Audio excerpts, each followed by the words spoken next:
I Yeah, I we was like always till start like late. 4:30 finish watching The Boys. Oh, The Boys. We should definitely talk about that at some point. I don't know what that is. You need to Oh, watch it. yeah, it's worth a watch. It's worth a watch. But yeah, episode 8 now live. TatCast, the whole crew and guest Emma Oh, Dudley. Emma is a tattoo artist out in Las Vegas, and she is an old coworker of Bryant and I at the Edge Tattoo. As of what has it been? 2 years now? 2 years. 2 Yeah. years. Wow. Wow. Mm. Flies by. I feel like I was just sweating while getting my leg tattooed.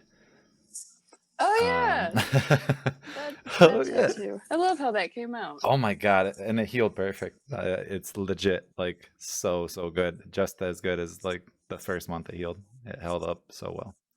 That's awesome. Now in Vegas, do they call it Vegas or Las Vegas? Vegas. Vegas. Yeah, Yes. I never Vegas, heard anyone baby. say Las Vegas. You're already part of the crew now. Nice. So tell us about the shop you're working at now, and yeah, what's going on? How you doing? Work at Revolt Tattoos in Meadows Mall. It's I work alongside Walter, aka Sausage from Ink Master, which is super fun.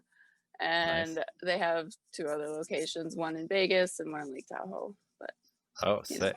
with other amazing artists in it. So there's 2 in Vegas. Yes, the other one is run by Joey Hamilton. He's the dude. I think it's season 3. He won. Yeah. Okay. I know things. I don't know why I thought they were on the same season for some reason. I did too. Right. It all blurs together. Yeah, it's been a while since It I've does. really watched Ink Master anyway. But Yeah. I did watch that. I definitely watched all of the episodes back when they were on it. So that's cool. It seems like a lot, working at a shop with a lot of talent like that. How's that going? Like, is there a lot of pressure? How's the like workflow there? It's pretty intimidating. The workflow's awesome. I really enjoy the type of people that come into the shops in Vegas, especially where I'm at now, not where I was when I started here. Right. But yeah, no, I like the type of people that shop attracts, and I like the ideas that come through, which I feel like I hit the jackpot when it comes to shops for sure. Nice. Yeah. So your days are not too packed in. It's not like a get a ton of tattoos done type of shop. Like they know like you're gonna do good tattoos. Come in, do your thing. Maybe you're doing like one big project or a couple decent size a day. Or are you doing like bamming them out? You got some days with like 4 or 5 or more. It's both. It's both. It's hit or miss. Sometimes you'll get a whole group of people on vacation, and then some days you'll get a local that wants a half sleeve. It's really a mix, but that's cool. 50-50, honestly. So how do you guys like treat that? Do you have like locals that end up like once they get tattooed by you maybe once or twice, like you start to recognize like that they're there and get a better deal, or it's all relatively like the same prices? I know that like there's a difference in some of the areas based on, you know, rent and the demand for the tattoo cost. A lot of like off strip stuff is like standard Connecticut pricing, like minimums of like 80 to 100, and then you go on the strip, they have minimums of 250. Just for like a little peace sign this big on your arm, you're paying $200 for that, and then anything larger than that, you're paying like almost $2,000 for like one little arm piece. Damn. Wow. But you know, you're going to casino to get a tattoo, so yeah, that's true. What do you expect? Wow. I was gonna say it is Vegas. Word. And you worked on some of those strip shops, so that I'm assuming it seems like was not the greatest of experience, but I'm sure you like got some grounding in with like building a clientele from it or so. But how was the overall like feeling of that? Like, were there artists there that were happy doing that type of stuff? Did you come across some like absolute rippers that were like just slaying all the tattoos that came in the door all day? Oh, we lost your volume. We lost you. Yeah, maybe I'm guessing it's the hardware, like probably the plug or something this time. Yeah, we got you now. Wait, no. No. Yeah, I heard it buzz, but uh-oh. Sorry, technical difficulties. It's gone again. Yeah, maybe try reconnecting the mic. Yeah, I got you. Is it really echoey or? No, it's good. No. Okay, good. I didn't think it would be good audio for that. Oh my god, my cat.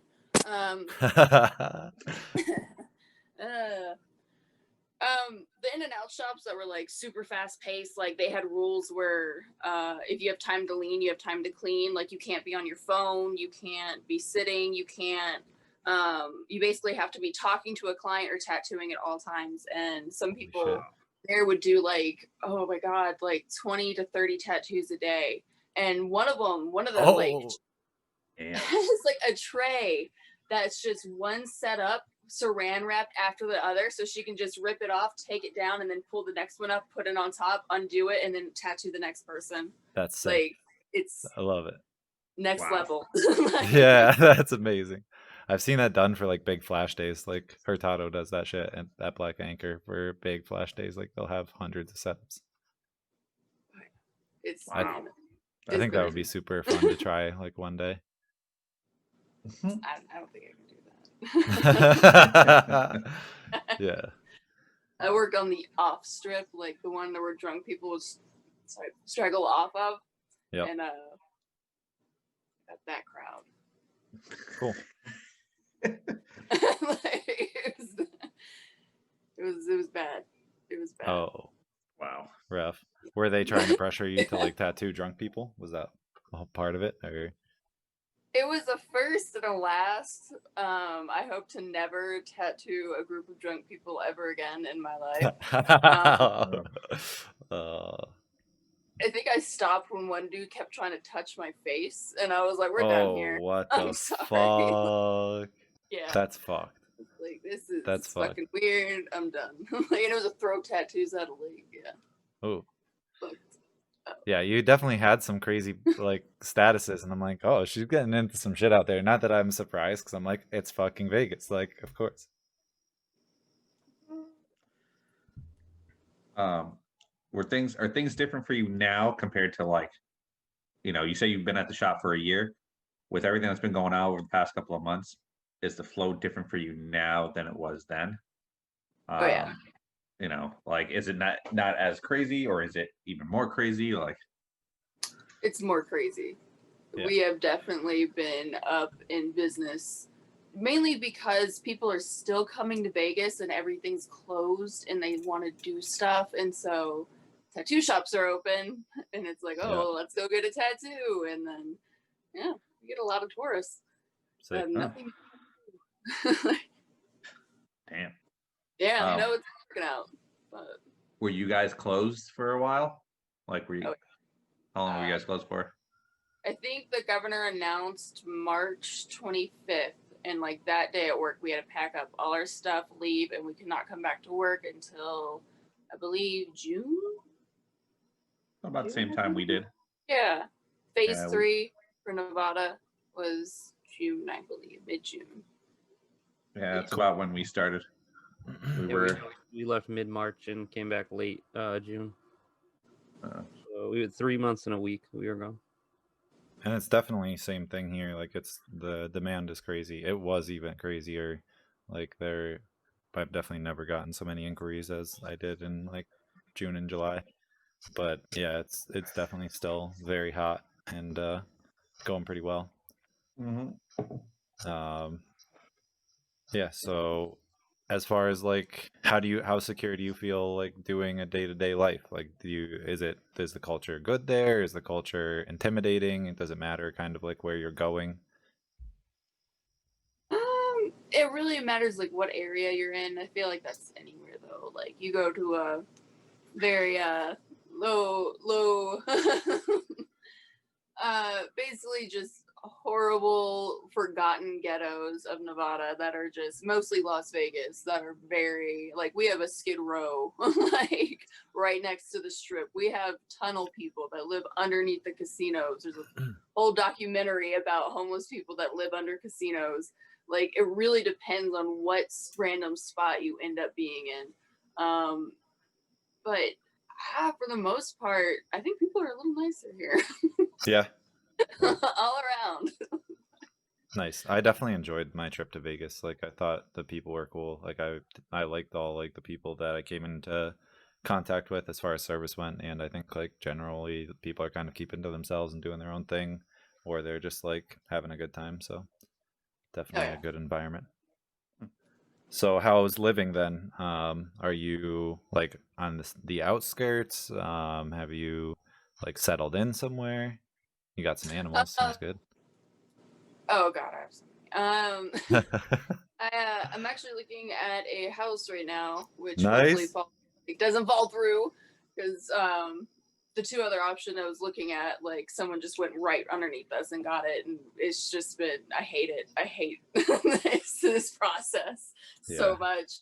But no, at the moment we are on the outskirts of the strip, aka the ghetto. I can see the strip from my window, which is cool. Having shootings regularly is not. Oh, but yeah. Life. Damn. So Rip. Lost you for a sec. I've been to Vegas. I've been to Vegas in like over 10 years. And unfortunately, the only time I was actually at Vegas, I was like 20, so I couldn't really do much at the time. Oh. I lived in Phoenix. So I knew people who lived out in Vegas through like friends, and we would go up there every once in a while. So I only saw like all the fun light up stuff. So I know all I can tell you, it gets real hot there. So,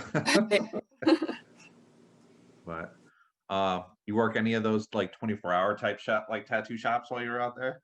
Oh no. I know there's some out there. I've heard horror stories of those places. Graveyard shift where they come into work at midnight. That's when their shift starts. And then they stay there till like 8 in the fucking morning, and it's just like, how do you live off of that? But depending on location, like say you're located on Fremont downtown, you're gonna be making money at 6 in the morning, like by some drunk that stumbled in and has nothing better to do. Wow. Yeah. My mentor, he worked out in Vegas, so he would tell me stories too. Like he actually worked at a shop that was like 24 hours, and he would every once in a while he'd end up having to take the night shift because it was still like early in his career. He's originally from California. Lived out here with his family, and then moved out to, I believe, Vegas to actually get his apprenticeship or something like that. But he would tell me some stories like that where he'd actually have to take the night shift because he was the noob there. Yeah, it is the apprentice shift for sure. Oh yeah? Oh my god. Yeah. How do you teach him then? Like if you're gonna fucking stuff him with the bad shift, you're like, you gotta come in on my shift to watch me tattoo. And then do bad random tats to learn later. On people who stumble in late at night. I've had a lot of people tell me about how they're just like, yeah, I basically just moved into the shop and slept there because it was easier than going back home and like coming back for like shifts to do the midnight shift or the graveyard shift, and then going in and like watching him tattoo during the day when it was his shift. So damn. And that's that's like more than one people have that story of like having to move into the shop because it was just so much more convenient. Yeah, that's a commitment right there. Yeah, I slept at a tattoo shop once, and that was the only time I've done it. And I was doing a 24-hour Black Friday flash deal when I was at Radical House, and I worked midnight till about 4 or 5 in the morning. Went in the back, slept on the massage table till about 10 when the next person came in, and then tattooed from 10 a.m. to like about 11 at night. Yeah, that was fun, but I wouldn't do it. I don't know if I could do it again. I say that now, and then like I'm gonna do it, but like probably not this year. But it was rough. It was rough. Yeah. It might. I mean, it's fun as like a one. Like if there was people doing it with me, like I think it would be a lot more fun, you know. Yeah. But I was the only one doing it. I was at the shop by myself. So oh like, my god. It was really Just cranking tats. because the other guys there they're like, okay, that's ridiculous. Like, why would we ever do that? But I feel like if it was at the edge, like a couple of you would be like, okay, well maybe we'll come and go and we'll try it. But Yeah. they didn't. Yeah, they were not about it, and so it's kind of boring just being there by yourself. But 24 hours of tattoos is sick. Well, like you have to kind of like figure out how to schedule like easier ones towards the end or something. it was rough. It was rough. It was rough.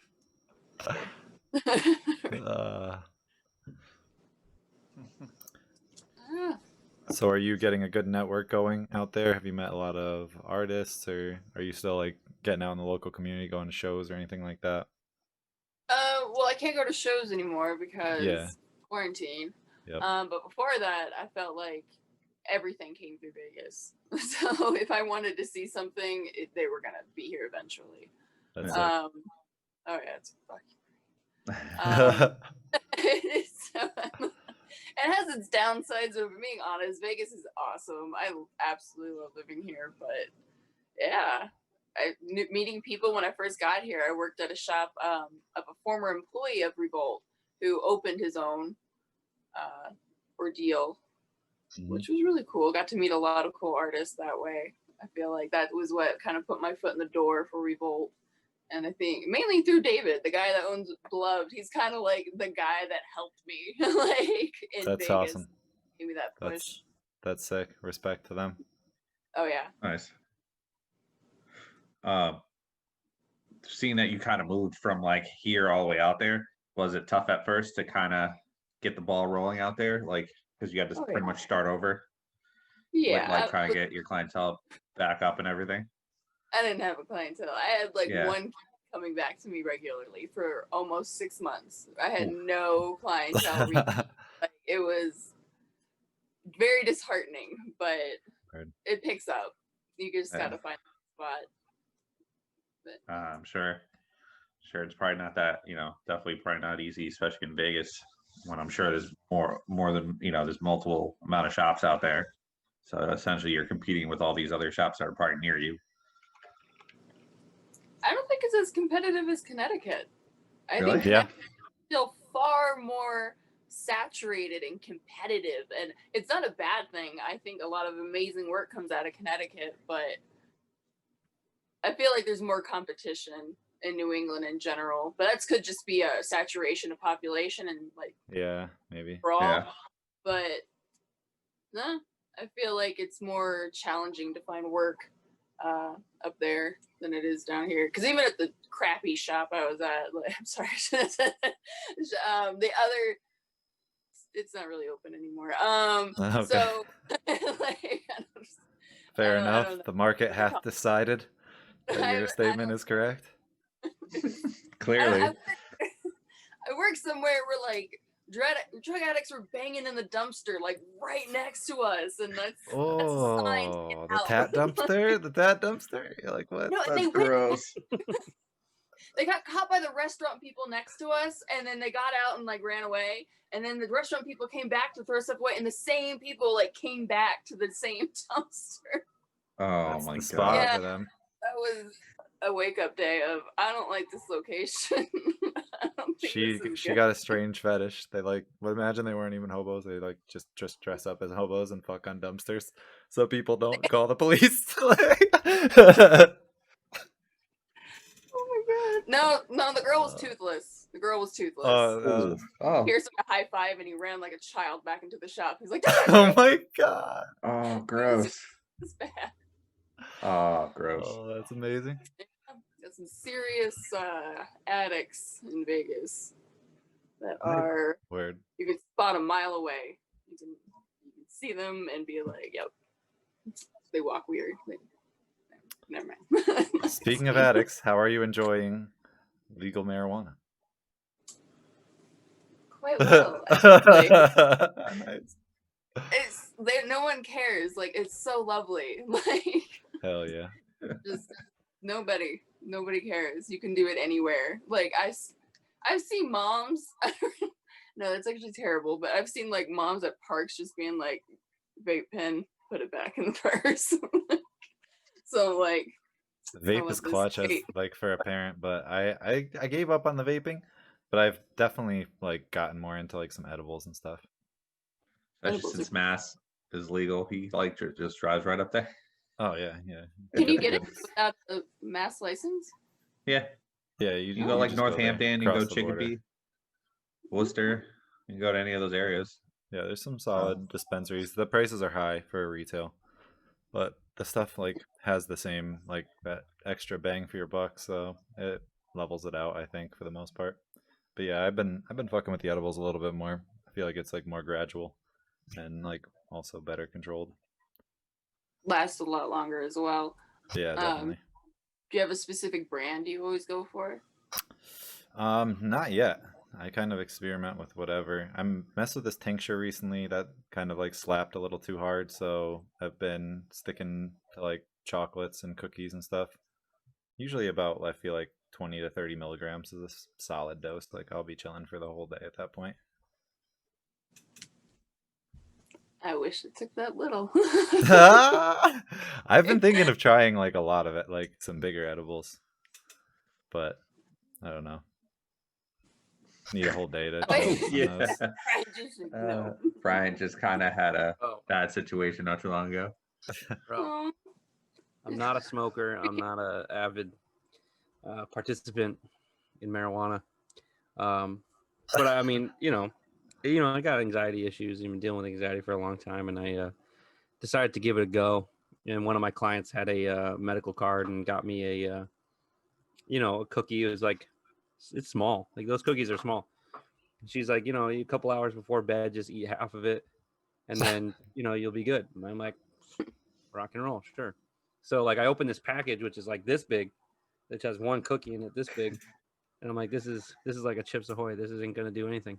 So I bit into it, ate half of it, and I'm sitting there. I'm laying in bed, and like I think like 2 hours go by, and I'm actually feeling like more anxious. Like I'm like, this isn't working. This actually didn't do anything. This is this is stupid. This is the stupidest thing I've ever done. Why does this one cookie cost like $15? This doesn't make any sense. And so I eat the other half. well And done. I eat the other half, but then nothing happens, and like another hour and a half goes by, and I'm like laying in bed, and I got like my phone up like this, and I'm watching like PewDiePie or some crap, and I'm like watching it, and then all of a sudden like my phone just starts like spinning in circles, and I like shot up like real quick, and I was like, this is bad. This is real bad. And I felt like my skin move, and like my chest was like it like My skin moves on me. I was just like, oh my, everything is terrible. And I was like, I need to go to the hospital. I need to go to the hospital. I was like, this is so bad. What's happening? I'm having a heart attack or something. Like it was the worst. And then I would try to lay down and just tell myself like, you're just really high. And I lay down and closed my eyes, and I would just see the most like nightmarish images I've ever seen. It was And me. immediately opened my eyes. Right. I was like, That wasn't really an edible. it was That would it be was some awful. shit. It was awful. I never want to do anything like that again. It was funny because it was like a week later, Angela, we were supposed to do the podcast, and it Yeah. was like, can we do it tomorrow? And then he like didn't explain to us until the next day that he like ate an edible and kind of got way too big. That was he the couldn't was the function. tincture. Yeah, like I was just like so grounded, and I was like melted into the couch, and I was like, I cannot speak publicly right now, so I'm not going to be because yeah. Yeah. But Yeah, unfortunately, I got there. Yeah. Yeah, not really my thing, but it was worth a shot. Should- When next you time deal you with- should try when it you deal again with and anxiety actually on a daily listen. basis, you're willing to try. After a while, you're willing to try anything. And this cookie like fucked up my whole world for a good few hours. And Was it pretty looking? Like, edibles are like it was- crafted now to look like little beautiful little teeny my God. bakery It's just this sculptures. little tiny cookie, and Oh. it was like blueberry something, and I was like, whatever. Yeah, I had this one edible that was like an affogato bar, which it was like some sort of latte espresso flavor mixed with like white chocolate and like a rich chocolate as well. And it legit, like, it had cacao nibs and shit in it. And I'm like, this is probably top 5 best chocolate bar I've ever had in my life. Never mind fucking edible. Like, it was insane.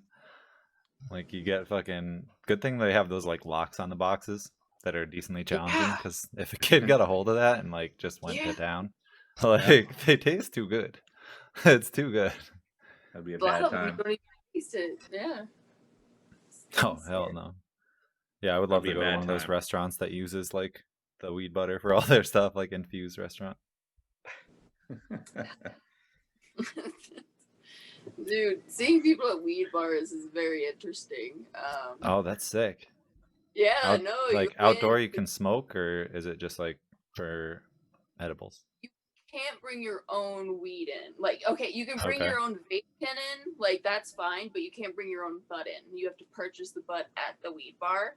But it's Okay. actually pretty cool. Like, And you can smoke it inside. yeah, and it's a lot less. I don't know if you've ever been to that cigar bar in New Haven. I've been it to is- like cigar lounges, but not that Yeah. one. Yep.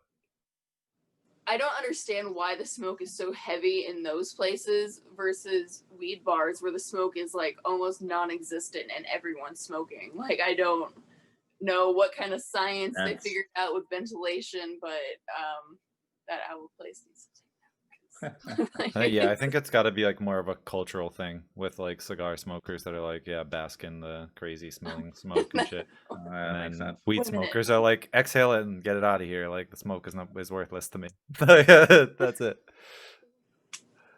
There's a guy that goes to the country store every so often and buys lottery tickets and smokes a cigar in the building. No Like, way. I've seen that Store. dude.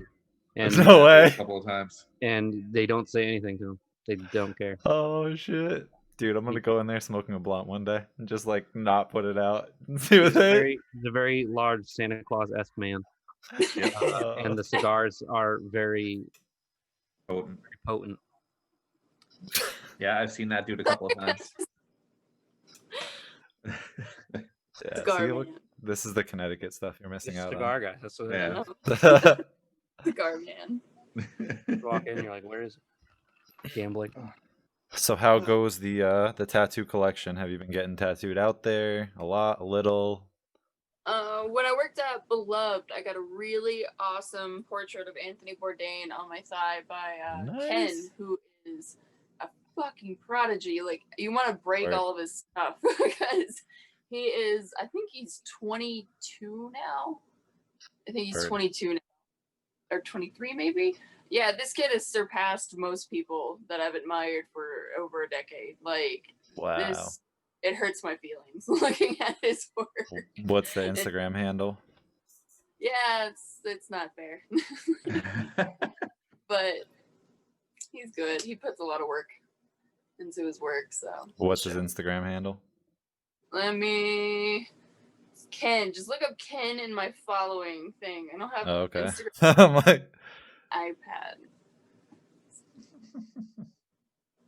okay. And then just drool over his portrait work.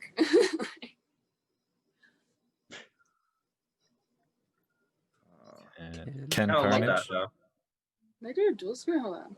What? No. Oh my god, Is I it- can't. No. No. Is it Ken_Carnage? Yes. Yes, it is. Ken.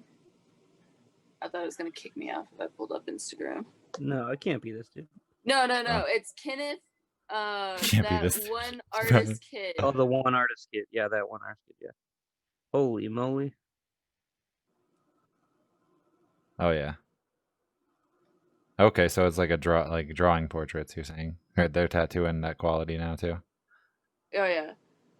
But yeah, Kenneth Marion. Oh, there's a tattoo Damn. Instagram. Here we go. Okay. Nice. Interesting. Yeah, sweet. Well, yeah, definitely really, really good facial portraits and the roses. Oh shit, that Nipsey Hustle is fire. Dude, Nice. everything. Great. Amazing. Nice. So Yeah. you collected a portrait from them. What else? What else you got going on? I got a hand that drastically needs a touch up because my knuckles got fucked up during the healing. I cover the knuckle, but my boy Schwab on Painful Reminders on Instagram did a really cool geisha head on me. And then what else did I get? I feel like I got something else. I don't remember. But like, getting tatted. How about people you work with, tattooing them as well? Are they collecting some pieces? What type of stuff are you doing on the people that you know that are like coming in to kind of collect stuff from you now? I've done a few flash pieces, mostly on staff, not really artists. Mostly because the artists there don't really get tattooed. It's very odd. Corbin, who's another one of those young people that are really good for their age and you hate them because of it. He only has one tattoo. Like, Word. Like, and he's probably gonna get it removed. So he's just like, damn. Yeah, like he has being no patient interest. on that collection. No interest? Oh, that's no interest. And well, he does, but it's like that very minimalistic line that kind of somewhat patterns down the body, very minimal. Cool. So I guess he's into something, but if it's macro, I fuck with that. Even if it's minimalism, macro tattoos. Like sometimes a lot of skin is super high impact, you know. But right, he's got the body for it. And then, I think Schwab has just been tattooed so many times over the years that he just doesn't like getting tattooed anymore, and he's over it. That sounds familiar. Yeah. And then, oh god, I don't think I'd ever have the balls to ask Walter if I could tattoo him. And then I think the other employee there, Jake, I feel like he's a very set thing.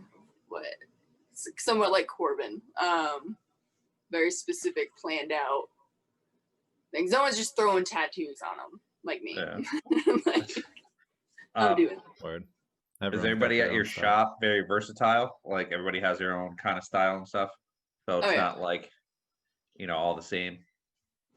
Oh yeah, no, everyone does a little bit of something. And if somebody at our shop can't do something, we just send people over to the fashion show location, and there's obviously going to be someone there because that's I feel like more of the OG, because there was only one location in Las Vegas, and then they split, and that's more the OG staff over at the fashion show location.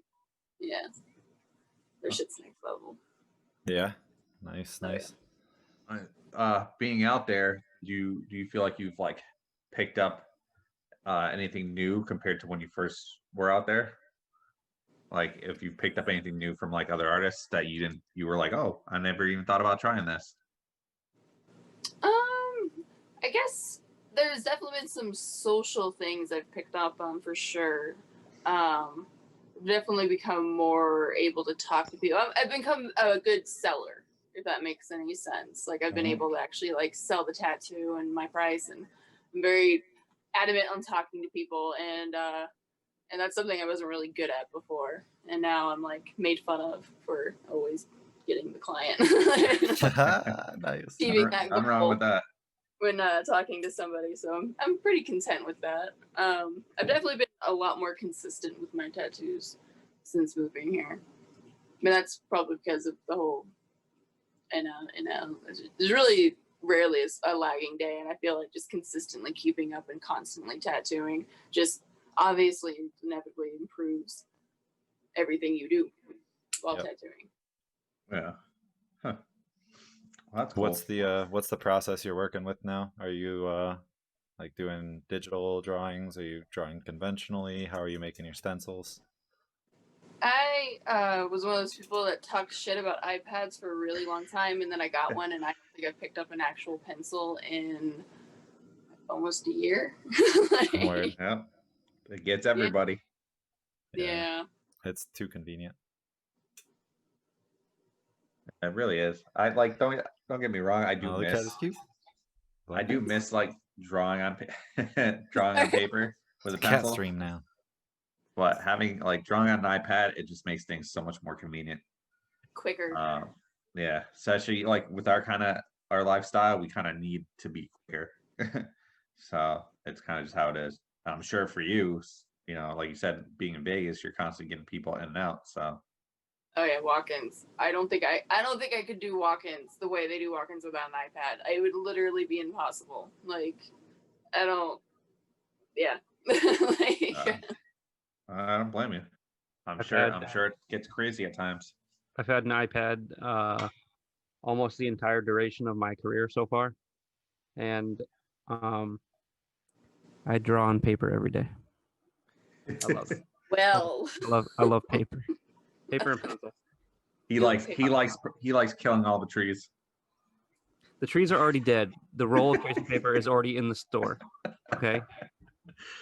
If I don't buy the roll of tracing paper and use it, the tree dies in vain. Okay. True. It's like not buying meat at the store. It's like it's already dead. So if you don't eat it, it died for nothing. So it should just nourish my body. Sure, no, that's what we'll go with. The iPad's great. I just like I go in waves. So it dies, it stays dead for about 4 months, and then I plug it back in, and I'm like, I'll reach on stream, and I'll draw like a couple things, and then it'll die again, and it will stay dead for a few months. Or I'll lose the pencil, and I'll wait to go buy another one. I don't understand. He doesn't even have a kid. So I lose them. You can still lose not them. convenient. Yeah. Yeah, but I think it's a little more convenient losing your Apple Pen, one of the most expensive pens you'll ever buy. I bought it 4 times now. So literally you just dropped like $400 worth of Apple Pencils. Of Apple Pens. Like, you think you learned the first time? $400. Yeah. Yeah, I don't even use it because I broke my first. They use it like a few times a year, but I don't know. The iPad's great, but I'm just like, I don't know. When I'm at the shop and like there's a drawing table and a light box, and like you can just like I go in early a lot to draw, and it just gives you that like really zen feeling because I don't like drawing at home whether I have the iPad or not. Like when I'm at home, like I like to just relax and watch TV or hang out on the computer, with these guys or whatever and play games. But when I'm at the shop, I go in early. I think I'm the only one that draws in the morning and then everyone else draws at night at home. Is that correct? Pretty sure. Probably, yeah. Yeah. So Very they're on the rarely iPads lately at I've home been because drawing it's in the morning at convenient. home. You don't need a table, but going to the shop in the morning, like it's nice and quiet. Everybody's not there. I put like on some music, like some like Zen, like whatever, and I just sit at the drawing table and you turn the only light usually I have on is like the light box and I'm just like relaxed. It's like really important for me to start. It's important for me to start my day that way sometimes. Because if anybody knows me, I'm a very on edge person. I have a lot of tension in my life. So like it's almost ritualistic for me now to go and draw at the table in the mornings. I think it's beneficial for me. So that's probably just one of the reasons why. We all have our methods. I wish I could draw in the morning, but 1, I hate getting up early, and 2, I have a 3-year-old, so I can't even concentrate on anything else. It forces me to get up early because if I don't, then like I could sleep all day. So like it makes me get up knowing that I have work to do before I have work to do. It kind of gives me a little bit more of a schedule. Kind of keeps me a little more organized and a little more I don't know what's the word. Just keeps me in line a little bit, keeps me in check. And we definitely know that Emma's the earliest of risers. She's the morning person. I'm early now. Oh, I forgot to mention. Oh shit! Changes have happened. Oh yeah, no, I am. Me being late is me not being early. Like that's literally what it's become. And I am impressed. No, I am looking back at everything. Yeah. No, I have an appointment at noon. I roll at 11:30. I'm like, fuck, I'm late. Like, I wanted to set up and shit. Like, so. Funny, because that's all I heard. That's the stories I would hear at the shop. Like Emma would come in on her own time. Yep. Yeah. I'm really surprised how many years I got away with it. The right time and just slay the tattoo. She just kept the tattoo quality so high that the client didn't mind. That's the key. Yeah, and that's important too. Like that's usually how it works. If you have bad habits and do bad work, like then you're fucked. Doesn't really no one minded. If you're if you're like late for your appointment, but like you do a really nice tattoo, it doesn't matter. Like I don't think it matter, you know. Yeah, we've all had those. We all have those moments. We've all had those moments all the time. I'm still notoriously like 50-50 on being 10 to 15 minutes late for my first appointment of the day, which I hate. Like I've been trying to work on it, but well, what's good about the mornings, drawing too, is that I'm always there. Like I know I'm gonna be there. Yeah, it's and very usually, rare like, when you're I'm not there, here. and a couple people will come to the door, and I'll be like, "Who are you here to see?" So I'm like, "Because nobody is here yet, so I'm gonna have you wait in your car." And they're like, "Are you Angelo?" I'm like, "No, yes. he's not here." "Are you Dennis?" "No, he's not here." "Are you Megan?" I've gotten a little Yes. better. Usually I'm like a little over a half hour late, but I've been getting better at like not being so late. Especially with all this, I want to try to get there on time so I can actually like have everything set up if I don't set up the day before. Yeah, I think you've been pretty on point lately. I think you've been outdoing me. At least this last week. This last week was shaky for me. I've been getting better at caring that people are on time or not. Getting a little bit better at that. caring less. I'll say this much. I worked at a shop where like it was if you were 5 minutes late, he's like, "You're late." It was one of those situations where it was like, if you're on time, you're late. If you're early, you're on time situations. Right. Yeah. That's probably the right way to go about it. It's the more ethical way. I always was taught 15 minutes. Different if you drive an hour away. Yeah, 15 minutes. Yeah, you should be 15 there. minutes early is on time, for whether it be for interviews, for work, whatever. So I've always had that in mind. Like if I gotta do something at 1 o'clock, if you're there at 12:45, you're on time. If I want to be there early, 12 o'clock. It's all depends on. That time frame is just enough time to set up and everything right before your client shows up. For sure. Yeah. Coffee. Yeah, too. I've always if I am running late, I usually try to message my client. If they've messaged me on Instagram, be like, "Yo, can you come in like a half hour later?" I'm like running behind. And usually if you tell them it's because you have a kid, it usually works out perfectly fine. Which a lot of times it's the reason.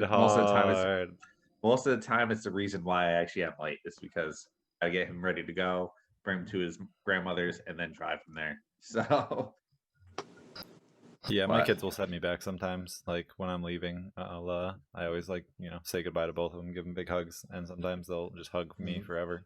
So I'm like, yep, until you're done, we go. Like I'll be a little late. It's always that one. Try to leave the house and people just hug me forever. I always get that one kidding, where it's like, there. "Daddy, why are you going to work?" I'm like, "I gotta go to work." It's like, "No, stay here and play." I'm like, "Gotta get that money, gotta boy. make that money so I can get you more toys." Yeah, that's why I don't have kids. They're gonna get in the way of my goals, which is just being alone. Honestly, you can still have your being goals. on time you forever. Make them your goals. And, he is my goal. No, I'm awaiting the day. I feel like when I look at my friends that are like fathers, like it's such like a cool dynamic. Like I watched my friend John be a father for the past like 9 years, and his first daughter, like I remember holding as a baby when I was like, I don't know, I was like 19 or 20, and I was like, this is the realest thing that you could do with your entire life. I was like, this is way bigger than me. Like I don't know if I could ever do this, but like. No, I'm awaiting the day that I could be, a father. But I've always told people like, I want to, no matter if I'm in like a relationship where it's like, the relationship is solid. I've always wanted to be ready more than just like, there's so many things, physically, mentally, financially. I want to get in that point in tattooing where it's like once I have that kid, like that kid's gonna be rock solid. Mm-hmm. Like that kid is, I'm always gonna have his back. Mentally too, like if I'm struggling mentally and there's like a being that relies on me, I would feel so ashamed if I couldn't, be there for that person. So, I'm going for timing. That's what it's all about. When I'm ready, boom, it's gonna be like the most sentient of beings to ever be spawned. Like this thing is gonna be like a friggin' drawing, skateboarding, crazy like girl or boy or whatever it wants to be, but it's gonna be great. But just waiting, just wait. Gotta be ready. Gotta be ready for that responsibility. I've Not a had bad that. plan. I had that mindset prior.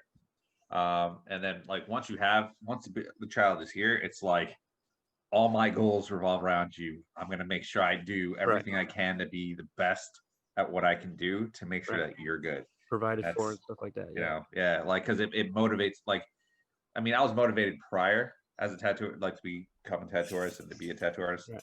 But once he came in, I'm like, yo, I'm even more motivated because I want to make sure that this kid recognizes hard work Right. and recognizes that like And he's already there, there, you so know? you have that you like you need to do it, with Yeah. me it's like if I'm just waiting, like I don't have to, like Yeah. there's nobody Sure. there like relying on me, so like 1 year I can be like, oh, I'm just gonna kind of chill out a little bit, but like if he's there, like Bougie. you don't have time to chill out, Yeah. you don't have time to wait, but I mean, I and see it you're from both sides, and Yeah. it's respectable on both sides, and I don't know, I think it's gonna be a cool kid. But I want to be ready. I think on a tier list, it's like mentally, physically, and then financially is at the bottom. Because you can do anything with a certain amount of money, but you got to be like mentally. I think is like top tier. I think like that's probably the most important thing for me is I want to be mentally prepared to have a kid. Especially if there are just little things that break me down every day. How am I going to handle raising a kid? You know what I'm saying? Yeah.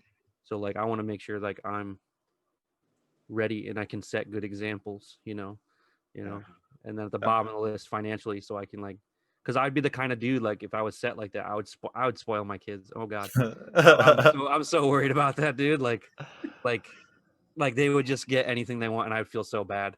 Like I would just be like, yeah, let's just go. Let's go to the store. Like we're going. You want to get Pokemon? We'll go get you some Pokemon. Like I'm gonna get a copy of the game too, but like we're gonna get it. We're gonna get we're gonna get it, but You're gonna get the other one. I'm gonna get the cool one. yeah. You'll get the bad Yeah. one, so we can actually trade.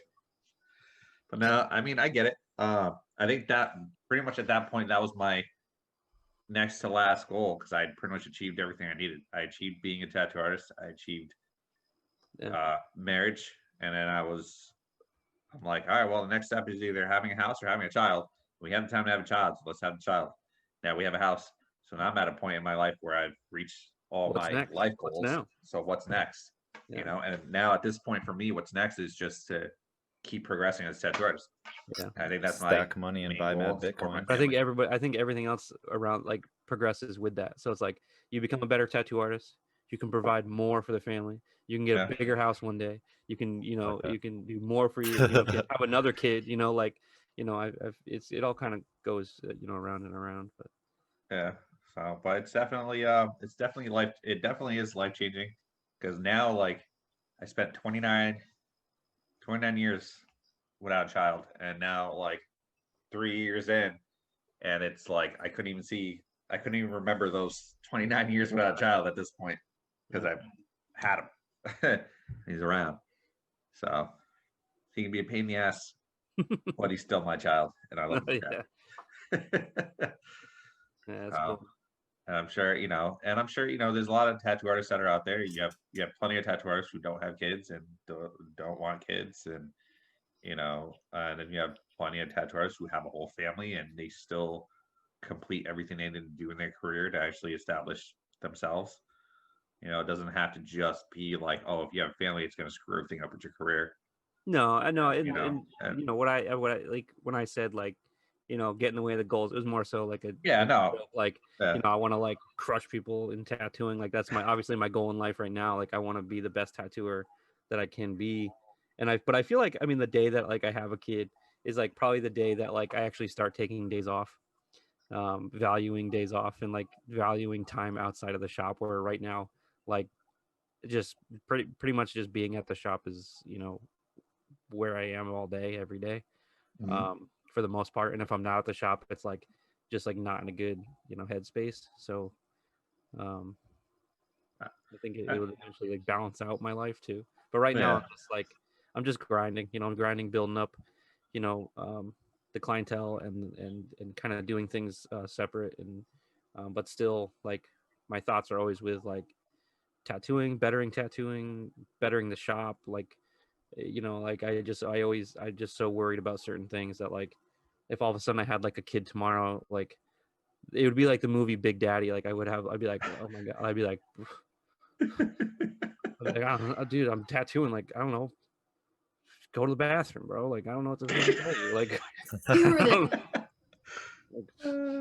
well, in your situation right now, like you're trying to establish yourself with like your style of tattooing.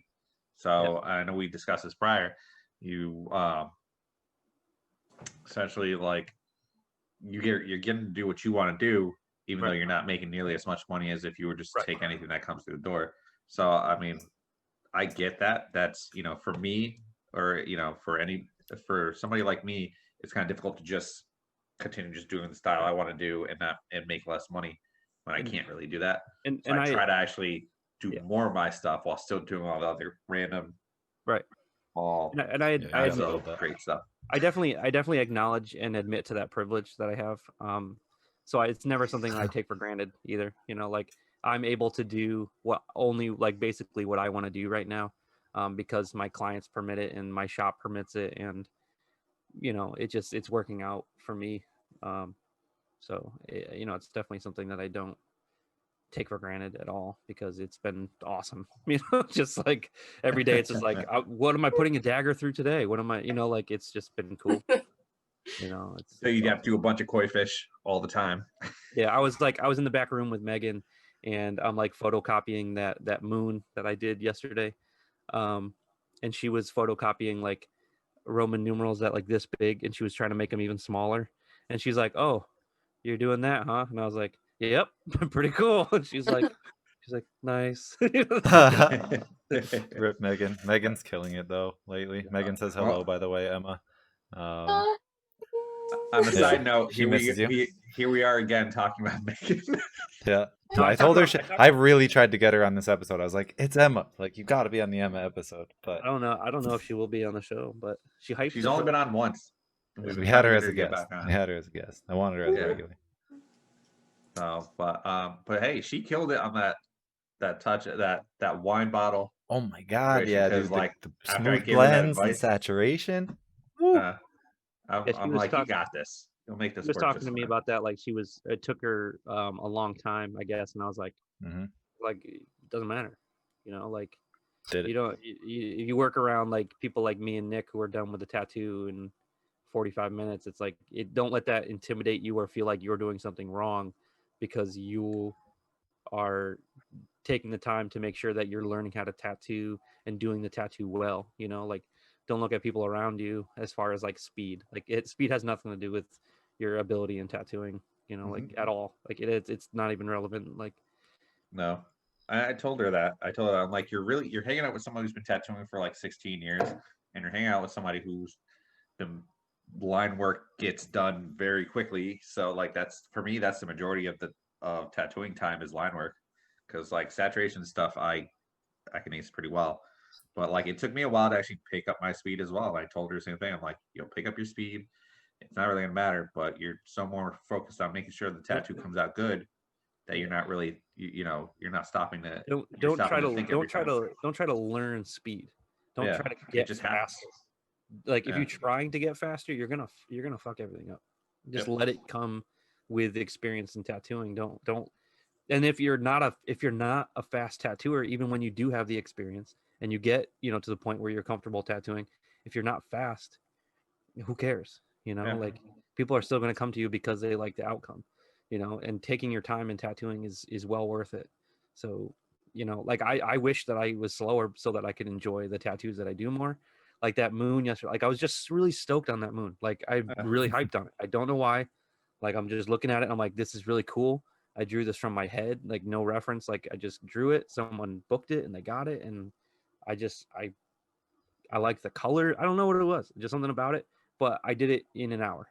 Yeah. And it's the whole shoulder blade, like which worked out in my favor because I needed that chair. Yeah, I know. It was also in the back of my head. I was like, Dennis needs his chair. I forgot he just put a back piece stencil on somebody. And I took the chair, but I would have given you my chair too, bro. Like sometimes I just really you're already using it. So sometimes it's almost like a blessing. Like Megan, like don't get too fast, because I come in for a tattoo and do this big tattoo and I have like 6 hours left in the day. And it's like, oof. I wish I was I still I told her, I'm tattooing like, because I like tattooing. I wish I was it'll still all doing it. come. Yeah, I'll tell her it'll all come in. As soon as like it's all gonna come in naturally. I think because I remember those days when I would just think about making sure that the lines were done and the shading was done, and like I would just think about it. Now it's all like muscle memory, and Yeah. I'm not worried as much about it. I'm not like overthinking everything that I'm doing, making sure I don't fuck up that line. Oh shit, if I fucked up that line, how the hell am I gonna fix it? Like, now it's just all like, okay, boom, boom. I gotta touch that up a little bit, boom.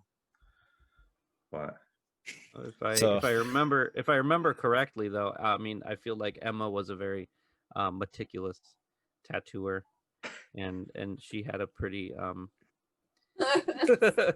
her rate of her pace of tattooing was It still is. it's yeah. So Word. I was gonna ask like how I it's said, going like because you we don't all like share. even if you don't become like the fastest tattooer, you have to look at the outcome before anything, And Yeah. the tattoos that Emma was doing at the edge were, I mean, phenomenal. Like great Yeah. tattoos, Hell but yeah. like it's because you put the time into it, like that's That just one that I another reposted great. with the gold on it was just so Still, insane. that thing gets talked about all the time. I can't believe that's the best gold effect I think I've ever seen done. I don't know. You Like, gave it's so that good. dude such like big dick energy about having that tattoo, because Yeah. that dude was tattooed by like all of us. Yeah. And like I was one of the first guys that tattooed him, and then like after he got that one, he was just like he like came up to me with like his arm. He's like, how do you feel about this? Like, how do you feel you did? And I was like, I need you to get the fuck away from me, bro. Like, if you're gonna get like all like, but I was like, Oh, I think I did okay. All right. Yeah. Did my best. It's a different style. It's a different style. They're just regular headphones, not gold-plated headphones. there we go. Sorry. Word. No, But yeah, and it but looks good you still. could That shit tell was like fire. I mean whether or not having that attitude was like good on his part, you can still tell like boosted his confidence a little bit. He's like, I got Fuck a yeah. nice tattoo, and that's all that matters in the long run. So as long as if Megan's doing good tattoos and getting better at tattooing, it doesn't matter her pace, because Emma's a successful tattooer in her own right, not the fastest tattooer, but does well in tattooing and does good tattoos. So I don't think the speed is like, she's definitely, the only reason she's aware of it is because everyone around her is rather quick, so that's the Yeah. only thing that's making her like nervous that she's slow, is that the two people she sits next to we're speed demons. Like we're in and out of the tattoo. Y'all even make me feel slow, and Yeah. I think we're just fast. I don't think anybody else is slow. Like I think we're just fast. It also helps. Well, it also helps you have that goddamn Cuban. That thing fucking. yeah. So we've been like sharing machines and like doing a lot of like, hey, try this, or what are you using, and like really sharing a lot of information. What are you using for equipment? Like, have you updated stuff, Emma? Have you picked up different things? Nope. Still running the same stuff? All coil. Yeah. Okay. No rotaries ever. Ever. Ever. Unconvincible. What if I told you That there's work like a was done with magical coils, liner that ladies will and gentlemen. change your life? I can't. I every time I can't line with a rotary. Like I've colored a few times with a rotary. And This one's made like a. It's This one's different. made It's like a different. coil. Different. It's different. I'm a coil guy, as you know. Like I Yeah. do most of my color work with coil, like really like hard hitting like color packers, and I lined with coil. I did everything with coil. This is like it's like a hybrid rotary. I don't know if you've heard of like the Dan Cuban machines, like the Sidewinder. This thing is They're louder sick. than any coil I have. The sound is sexy. Yeah. It's a really loud machine, but this thing, it works on a cam but also a spring system, so it's like a hybrid, but it's the hardest hitting, fastest liner, and it's just you barely touch the skin, and it's just the most saturated, beautiful line you've ever seen. And you actually get disappointed when you stop using it. all three of us have been using it addicting. every day. I bought it last year, and these guys were like, "Let me try it." They got them, and then their line work too. Like I've noticed is just like faster, cleaner, bolder, just better, and it's just like it's made all of our tattooing just like ridiculous. And I never thought I would like. I still line with coil. I've been lining with coil the past like 3 days just to like kind of shake off the like just to feel like I'm not cheating for a little bit and kind of get back to like Can I ground still myself do a it little the bit. easy, I'm the like, all hard right, way? let's try out the old coils. Make sure I again. still got it. Yeah, no, but I still buy coils. I mean, I have one coming in the mail and one just came in the mail. Like, I still love coil machines. Like, they're amazing. But this one machine is like it's cheating. It's stupid. We talk about it every episode. It's so dumb. It's I know it is. It's unendorsed. It is. They say it's cheating. I say it's an improvement. Yeah. It's definitely It's Well, borderline. when you come to a guest spot, you can try it. We'll do that. Maybe. You ever coming back to Connecticut? I need to, but Yeah? I was like, I don't think she's coming back, especially not COVID era. But I was like, I don't think she's coming back anytime soon. No. I should. Probably this fall because I do like Connecticut fall a lot. Word. So Well, if you do, we we have got a space spot right now. Yeah, you can guest spot here. you guys went through an artist or? No, I actually built more stations, so we got 7 stations in the shop now. The front room is because we got rid of the all seating tattoo room stations. because no guests now. So like, just opened it up and it's just nicer. I don't know, it's better. Nice. Plus, like, we have the room to like bring more artists in, and we're trying to build something that is especially coming off COVID, like push towards something a little bit more active where we have more artists around to that have like minds that are looking to get better, looking to vibe, like share information, push forward with tattooing, like on a long-term plan to do some fun stuff, like traveling to conventions and whatnot outside of it once travel is a thing again, or even conventions are a thing again. But like, got a little snowball rolling. Nice. Um, Hopefully quarantine. The idea is there. It's always been there, and we're kind of just working the kinks out. And whether or not, like, some days you wake up and you are the kink, sometimes you are, sometimes you're making an impact, sometimes you're setting everyone back a little bit, but it's all part of the ride, No, I mean, this is my 3rd time back at this shop, and it's still the same as if when you were there. It's just got the same feeling, and it's just fun. I think I was a little more of like a dickhead back then when it came to tattooing and like clients and stuff like that. Like, I was just really, like, I just really didn't want to do anything.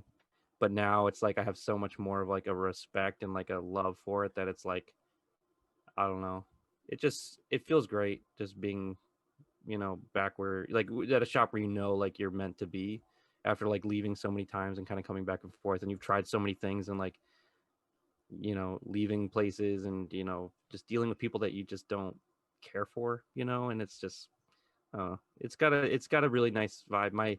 I was actually tattooing alone today. Everyone had left, and the kid I was tattooing her, and her boyfriend was with her, and the guy's like, there's somebody at the door, and I like kind of peek up over, and it was my grandmother was at the door. Oh, and I was like, grandma came by.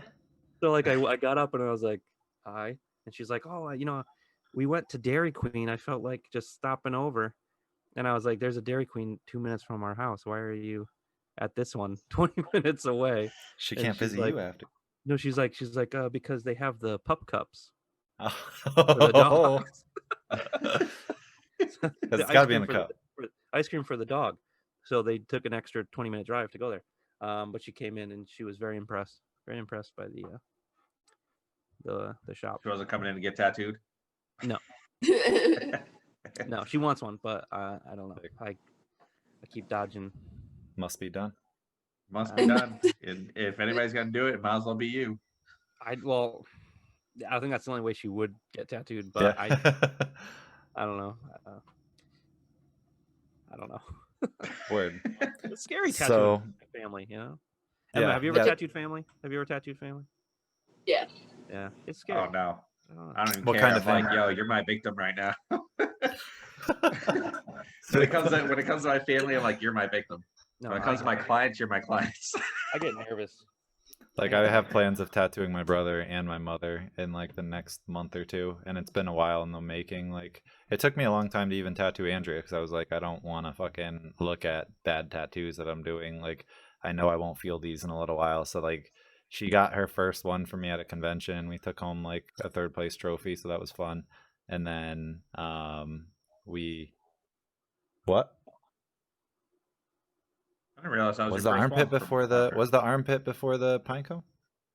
Oh shit, never mind. I guess Armpit was after.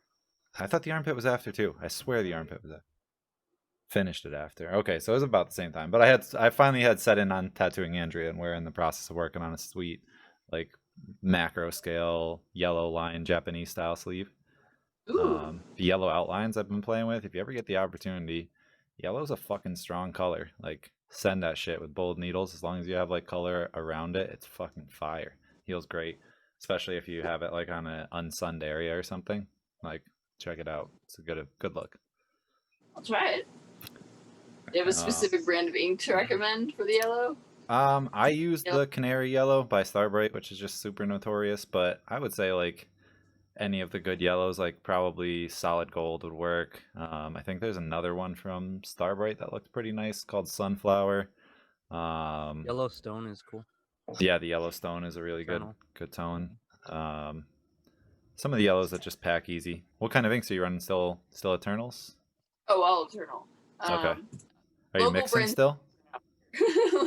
Word. Like, we don't have Intense out here. Like, I've seen Starbright once. Like, Intense, yeah, because Intense has been established in Vegas for a long time with the tattoo show. No one even knows what the hell I'm talking about. Oh, really? Really? Yeah, we got Solid. That's our Solid. local brand is Solid. Oh, okay. I use Solid. I use some Solid. Yeah. Do you? Yeah. Interesting. I have the red, which is orange, but it's called red. They're like the Japanese set, the Horitomo. Oh yeah, that is nice. Those colors are nice. I really like those. Yeah, is that the one you just showed us the other day? Or was that a different brand? No, he's the Chromas. Chroma. Oh no, Chroma. Yeah, Chroma's. I'm really big into Chroma right now. It's a newer brand. Nice ink, really nice. Smaller company. It's powder pigments, but it's thinner, so it goes in like a regular. Thinner than Eternal, and it's powder pigment. At least the color that I use, I would say. They're very rich. You know, they're not. They don't have that like plasticky look when it's first done. Like, it's not like in your face, but once you learn how to like really get them in, like, they're super nice. And I love the customer service. Shout out Chroma.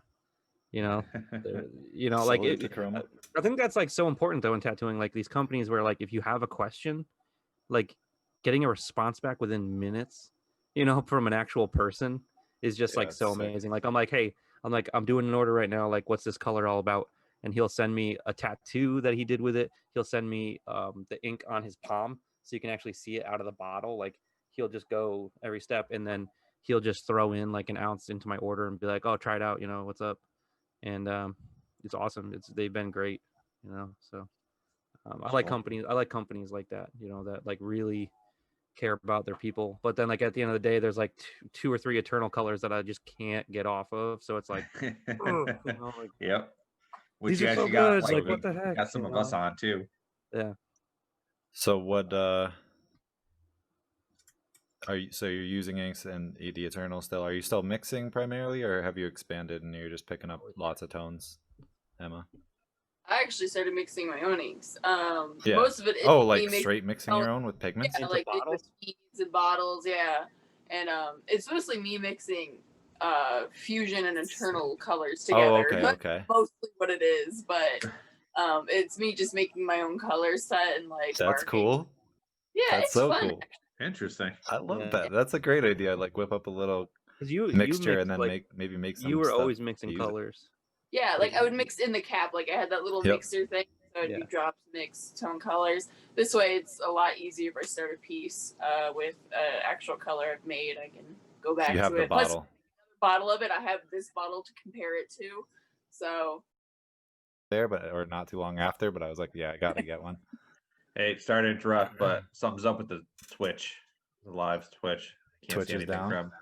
I think so. I think it just reset. They're going into an ad break. Oh, rip.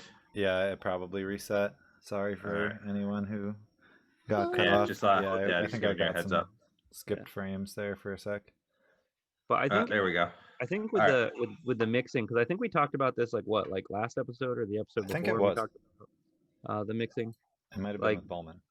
Yeah, I would just Bowman, because he doesn't use all same inks. I would Oh, just true, be true, true. nervous about like mixing a color to get it like just right and then like not remembering how I made it if I had to like go back and do it again. That's why I guess like making the actual bottle of it would be ideal. But I would just get like too nervous. I mean, my style doesn't really cater to it anyways. Like if I'm using red, it's red, so like I don't really make a lot of like different kind of crazy colors. And if and then my clients are just like, yeah, do whatever you want anyways. So but there's times where like I personally want a color that like I'm looking at all like the greens I have and I'm like, these won't do. Like none of these are gonna do like exactly what I want it to do. So I always just like settle on one of them. And then like I put it into the skin and it like doesn't blend right into another green and I'm just like, I really wish I just had the green I was thinking of. And I just like I mean, obviously I do tattoos for a living. I find myself to be somewhat artistic, but I don't have that like that mind, that like color blending, like color mixing kind of mind. Like I don't I'll add white to something, but like I don't get it. Like I can't like mix two colors together, and create something. Like I just don't know I don't know it, so. Huh.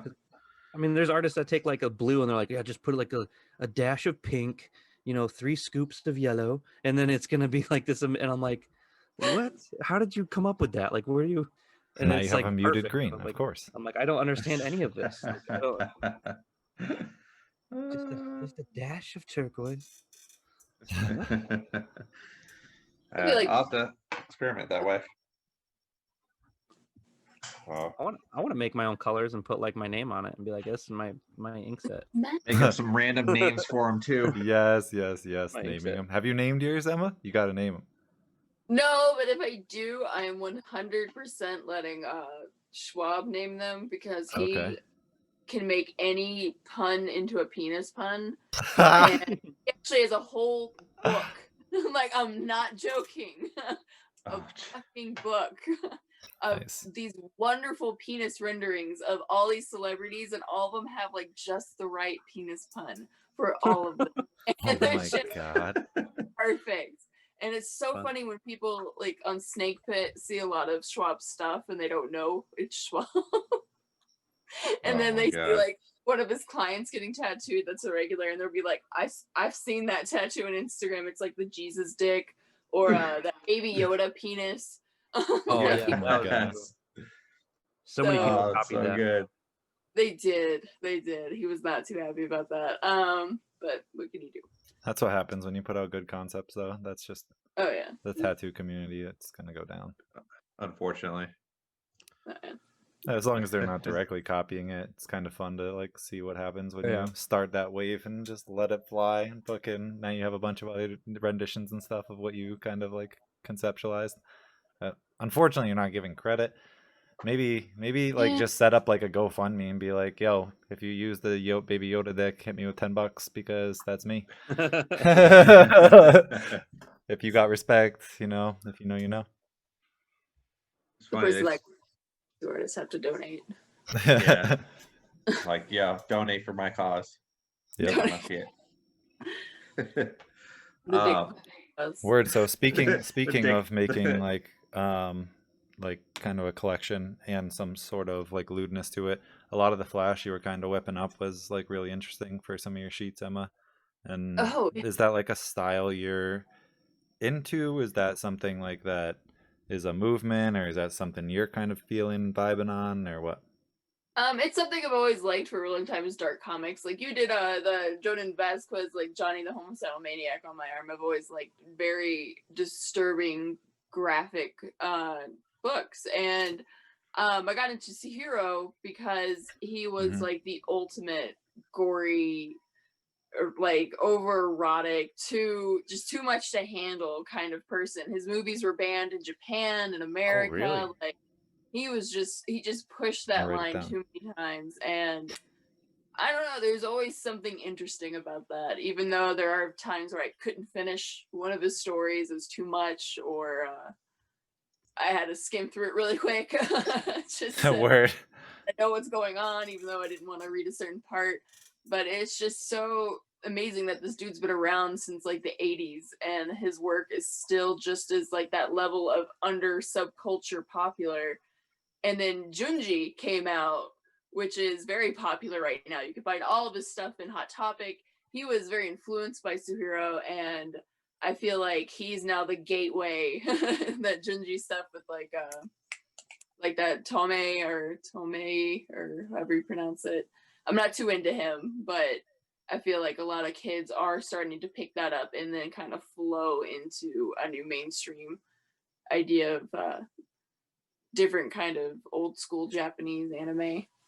That's Word, kinda... yeah, because it has like it's crazy that it is from the 80s because it has like an hipness to it that is very like modern. I don't know, like 2017 to now. Like I've seen that like lewd, you know, the high end shit that you see on like a Snake Pit or like some like unique black workers type of stuff that like has that impact, but has like, you know, enough of a abstraction to it to get it to kind of like pop off and trend a little bit. It's really like, it really is the base of when all that shit started. Like the whole bondage thing, women in ropes hanging, all that drawings came out in the 80s for him. So it's word. You know, I rewatched Akira lately when I did like the motorcycle from it, Kenshi's motorcycle, and it was shocking to me how good the animation was. I've been thinking a lot lately about how now, I mean, I watch my kids' shows and stuff, and like everything is like digital, and it's lazy because like they're doing it programmed and it's low quality, and like even the like none of it's even as like good, in my opinion, as like if you did have it drawn and animated well and produced thoroughly in the old way. I feel like we've like dipped, and then, you know, we'll obviously trend back up, and it's been, you know, happening for a while. Obviously the stuff that we used to watch back in the day when they like converted to 3D, like Beast Wars, we were like, oh, it's so cool, but then it's like you watch it now and it's like this is hit. But like I feel like that old animation was so good. Like Akira is so fucking good. Like the shit they were doing with like the fire and stuff, like I just can't believe it, like when I look at the effects. No, film for anime in the late 90s, or just all the 90s, I feel like was the highlight of what anime, what it should have been, really, what it could have like kept being. But you know, profit, shortcuts, you know, yeah. Like I said, it all looks like video games now. It doesn't even look like renderings. It just looks like, you know, someone just uploaded an image from their iPad and then just moved it around in a program. Like, hey, early 2000s anime was still pretty on point, even for. I'm sure there's like select goodness all throughout it. You know what I mean? Yeah. Like, there's got to be some people holding it down, keeping it real. But no, I definitely agree. Like, there's a big difference in like how a lot of people have gotten more digital with things like anime, and you know, some of it looks great, some of it just doesn't. You know, and I miss. That's why I rewatch a lot of old animes just because I'm like, I miss the nostalgia of that. Hell yeah. And like how off it was. It makes it so funny. I think that's part of being 30 anyway. Yeah, like I think that nostalgia like hits old. too hard. Like you're like, I need to watch things from my childhood in order to preserve my youth. Feeling that. Yeah. Are you? I think I remember us being pretty close in age. Are you 30 or about 30? I just turned 30. Oh, happy birthday, girl. 30, welcome. Few days, a week ago. Word. Nice. That's good timing. That's sick. Nice. Do you do anything special for that? Have some fun? The last day I was 29 was the 29th. So I came to work in a lobster outfit because I was like, I'm in my 20s. I can do whatever I want. It's the last day. So a lobster outfit? I ended up going around Vegas in this lobster. Like I went to Japanese street food. I went to Fremont and gambled in it. Yes. Like it was, but yeah, I wish I thought of doing something like that for my 29th birthday. So good. Or my the day before my 30th birthday. That would have been funny. Hell yeah. It was until I got stranded in a lobster outfit. No. This is a kigurumi, so it's like a pajama thing. So I'm just like grown ass adult stuck outside, waiting for a ride for 20 minutes, dressed as a lobster. Did you lose your sign? Who stole it? No. No, I had a purse and like I had to like waiting to go somewhere. I still had my hood up. I had the claw. Yeah. Wow. Yeah, good birthday. That's how it's done. Sick. That's hilarious.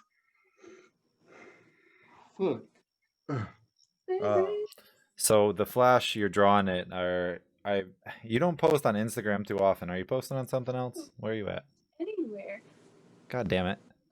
Post some I damn tattoos, don't. girl. I really should. I get yelled at all the time for not posting, and oh no, my battery. I get yelled at constantly for that.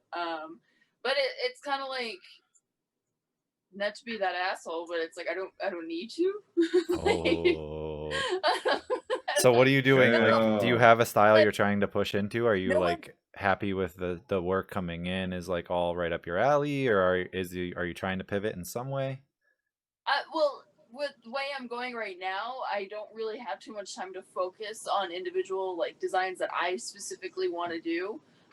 So for right now, the flow of work I have coming in is very sufficient. So I feel like if I did get someone to come in, it would be like cutting and going out of my way to go do something specific that I want, which I would do, but I don't expect anyone to want a lot of things I want to do. That sounds terrible, but it's an unfortunate reality. I mean, the stuff you're drawing is like, is maybe fringe, but I feel like there's gotta, like, Vegas is big. Like, there's clients for everything. Plus, it's a good travel location. So, I mean, if you get that post up, you can start to like at least tailor people if you for the future if you're thinking more long term. But might be time to try a different platform anyway. Instagram's kind of shit. Are you on TikTok? Yeah. TikTok, no, but I thought about it because I have really dumb cats and it's funny. I think like TikTok's fun. I would say check it out. Check out what people are doing. Like, enjoy some of the content. It's super, super good, wholesome, like really fun stuff. The algorithms are great, at least for now, to give you like more things you're interested in. And it's solid for posting and even project like creation. Like there's decent aspects for like editing and putting like videos and pictures together with audio and whatnot.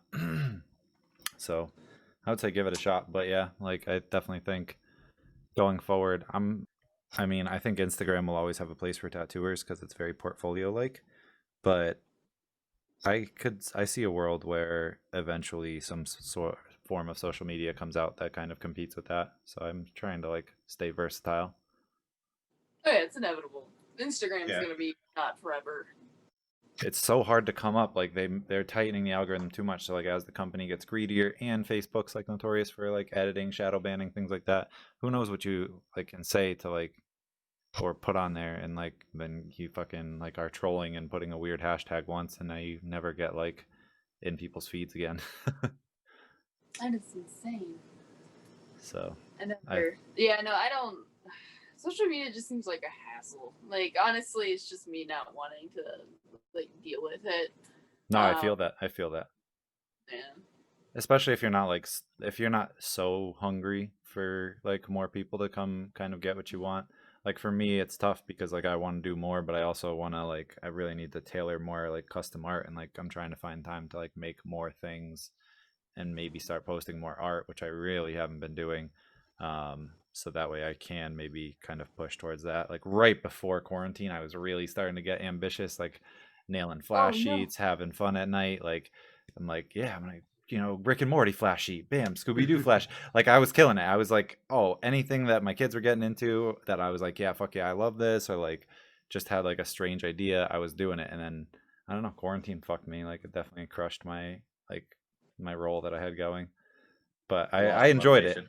I enjoyed it, but it definitely like it tripped me in that way. And now I want to I have it in my mind to get back to that as we get more into. I struggle with social media so much where it's like it like bothers me. Like and I don't know why, because it's not really like the only platform we have, and like I'm really surprised that like me personally, like even before quarantine, like obviously it's not as easy to do now, but like I don't really know why I haven't taken like 500 business cards and just went all over, like taken a day off and gone all over town, all over Connecticut. Like I don't know why I haven't gone everywhere and just like stopped everybody at the mall that I saw with tattoos and handed them a card and talked to them and asked them about their work or whatever. Like, why haven't I just been like a person to them in real life versus like why I'm trying Pretty to genius. why am I trying to appeal to strangers over the internet? They've never met me. They don't know that the words that I'm using in my posts are genuine. They don't know the tone that I'm using them in. They've never seen me. They don't know what I look like, because all the posts are tattoos. But the work is important. So like, but if you hand them a card that leads them to the pictures of the work, then you did two things. You showed them your work, but you also met yourself and introduced them and added a whole new level. I was thinking about this the other day. Like, it's like, I really feel like that could be so detrimental, like, and so important to like just physically talk to somebody and meet somebody. Like, walk up to somebody at like the restaurant you're at and be like, hey, like, I really don't want to bother you, but like, I like your work and this is my card. Like, if you're looking for, what I do, like, that would be great. Yeah, I feel like that's just something that people aren't doing anymore. Like, why do I have cards? I'm giving them to people that already got tattooed. They're coming in, getting tattooed, and I'm handing They them a usually card. give them to Yeah, I other think people. in hopes that they spread for sure. Right, that they but spread 'em, COVID right, era but- business cards is a weird thing. It's definitely iffy. Like for me, I I'm would be talk- like, yeah, man, like I'm good on the card, but like, what's your Insta? You know what I mean? So maybe I'm if you talk- I'm made like a talking shirt I'm with your talking like Insta like square thing, if they like I'm talking like link it even up, like pre or post QR status. COVID. Like, Yeah, no, I feel that. It is why a haven't great I been idea. doing this for the past 3 years? Why haven't I been going out and taking my cards with me? Like, when I used to go to like Dennis the was really good casino, with that. with everyone, when Yeah. we go to the casino. Why aren't we bringing cards? Why aren't we Dude. talking to people? Why aren't we? I always have cards on me. I always have know? cards Well, in my sometimes wallet. it can I'm be always like, thinking about I don't know why it wasn't doing this. it can snatch time from you quick though. If someone wants like a detailed consultation, then you're like a half hour Oh, you deep. gotta be like you're going somewhere. Yeah. All my clientele comes from in Vegas. Anything that's repeat or someone Nice. that comes in asking for me is because I met them somewhere, Uber, That's sick. like bar, casino, and it's because I remember one time people got fucking recognized when I went on the high roller. They're like, "Are you Emma Dudley?" I was like, shit. "Yeah." Like, Look at you, damn. got $20 off the open bar pod. I was like, Sick. "Fuck." Nice. Yeah, when that starts happening, like, like, it's happened to me a couple times in the past. I don't know. I went to Best Buy to return that Wacom tablet. I really didn't like the Wacom tablet. I went to return it, and there was like this dude that worked there. He was tattooed up. He's like Brian, and I'm like, yes, like, he's like, what's up? He's like, oh, awesome. I'm like, I don't know you, but what's up? It's cool. Yeah, it's weird when people like recognize you, and you're just like, I don't know you, but cool. That happened to me at a CVS parking lot. I actually walked out of a CVS parking lot because I had to pick some are you angry? stuff up, and then I'm like walking my car. I was like, "Yo, are you the angry? like, you did this on me." Blah blah. I'm like, "Oh, cool, man. How you doing?" Chit chat, and I walk around. I'm like, I don't remember this dude. So like, it's cool to kind of have that recognition a little bit. You know what I mean? I think that's gonna be my number one thing. Like, after this whole thing kind of settles down, is like really getting out there into our state, like our community, and being like, this is who I am, this is where I am, this is what I do. Like, you don't have to stumble upon like an algorithm to find me. I'm literally like, I live in Manchester, like I live right here, like you can, this is my card. It's got my cell phone number on it. Like, you can text me an idea. Like, we can make tattoos happen, like, this is what I look like. This is my handshake. This is me. This is my personality. I don't know why I never thought of that. Because when I first got into tattooing, Instagram was how I realized what tattooing was. So like, you'd immediately think like Instagram goes hand in hand with tattooing right now. You're a tattooer, you have your tattoos, you have your Instagram. Like, that's it. If my Instagram page was deleted, I would be devastated. I'd be done. Like, and I don't want to have that, like, I don't want to have that, like, on my shoulders. I don't want to have that thought in my mind. Like, I want to like. There's got to be other things that you can do, and I think we need to start like building on those so that when our one format potentially disappears, we're not left in the dust. You know? Yeah. I always keep cards on me on hand, and whether I go out with the family, out to eat prior to COVID, I'll always not just leave a tip, but I'll also leave my card. Or if we're out at the bar, I'll leave my card. I'll Done that. talk, Left it a couple. I do that all the time. I always have cards on me, and then there's people who'll see me, and they'll see some work on my arms, and I'm like, oh yeah, I'm just a tattoo artist, and then I'll usually hand them one of my cards, and so there was actually one point where I actually ran out of cards, and I'm like, oh fuck, because it's just what I do, and whether they take them and they recognize it or they don't doesn't matter to me, just because of the fact that at least I tried, and that maybe one out of every, I don't know, 5-6 people might actually end up looking at my work. Then cool. If not, then it's not really a big deal. That's just one new person that actually I might be able to tattoo in the future. Yeah. So.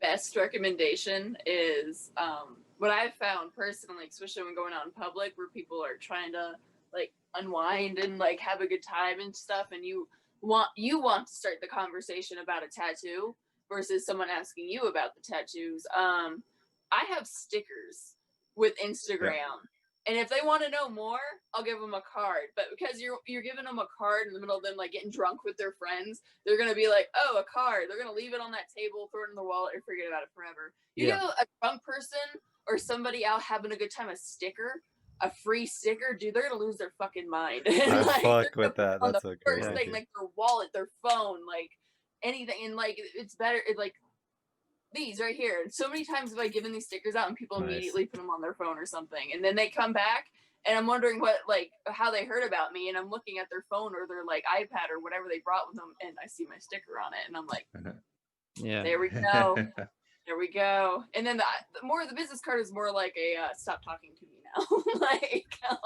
I've realized that too. Yeah, that it does kind of have a end the conversation type feel when you hand someone a card. You're just like, well, if you're interested in more, check this out, and but most of the time, people come to me and it doesn't start with where do you work, because they don't know what I do, but they like, oh, where do you get your work done? I'm like, oh, me and my friends do them on each other at work, oh yeah, by the way, I do tattoos, so but it is no, but sometimes it's strange. I went through the Burger King drive-through, and the guy at the window is he's like, you do tats? And I'm like, what the fuck? I was like, how do you know? I was like, yeah. I was like, how do you know? Do you know me or something? He's like, no, you just look like you do tats. And I'm like, all right, well, yeah, here's my card, that's always weird. Yeah, when people know what you do without even talking to you. I don't know you, but I know you. It's the face. It's the face. Well, you have your throat done. You have your face tattooed. Sleeves. You sold yourself out, dog. There's two. No, there's that's two what I said. It's the face. possibilities.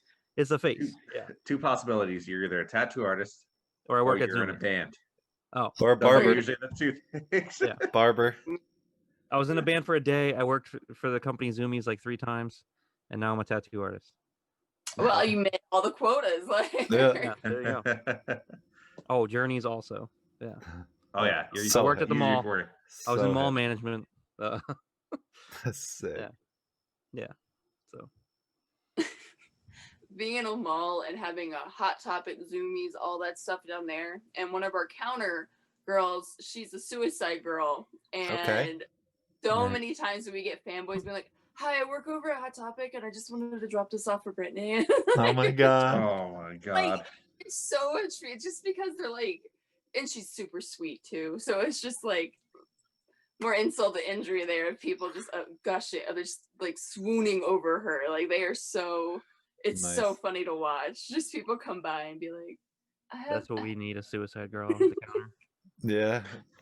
Are there suicide girls that like to work for free front counter stuff? I tattooed one. Suicide back girl? in my the first shop I worked at, I did a Mew sitting on a master ball on her leg. And then which suicide I did a Naruto piece on her too. Do you know who it was? I have to look her up because it's been a while since I've seen her. It's actually been a very long while since I've seen her. I just like when I was younger, when I was working at Zoomies, I used to hang out with friends that would like dated suicide girls. So like I was around Oh, them a yeah. lot when I was younger, but I didn't This like is up in understand. Mass. I didn't don't understand. I know. just knew they were like naked on the internet to like some extent. So, but like when I was younger and I was like working at Zoomies, I worked. That's how I met John. When I worked with his brother at Zoomies, and his brother would like date suicide girls, like exclusively. I don't know how, but like I'd go over to his house and it was just a bunch of suicide girls, and then it was like 19-year-old me just like hammered off Dubra, like rolling around Oh and my making an ass God. of myself, and that was like my teenage years. That was me. So that was fun. But, yeah, I mean, imagine like you could get like, imagine like the publicity, from tattooing a suicide girl. Yeah, But Oh yeah, no, it is absolutely insane. I'm sure. What Yeah. you can get. Trying to send this to. I want to start using the hashtag like suicide hopeful. Yeah. Like, You should. Oh, Dude, my- raid that hashtag, baby. suicide hopeful. So I could just tattoo all the girls that want to be suicide girls in I think hopes it's like that SG. in hopes hopeful that or the more something. tattoos they get, the more. Yeah, I think I'd probably just put Suicidal they'll look. SG. I think it is. I Hopeful. think that's one they use. Say what? I think they use SG. SG hopeful.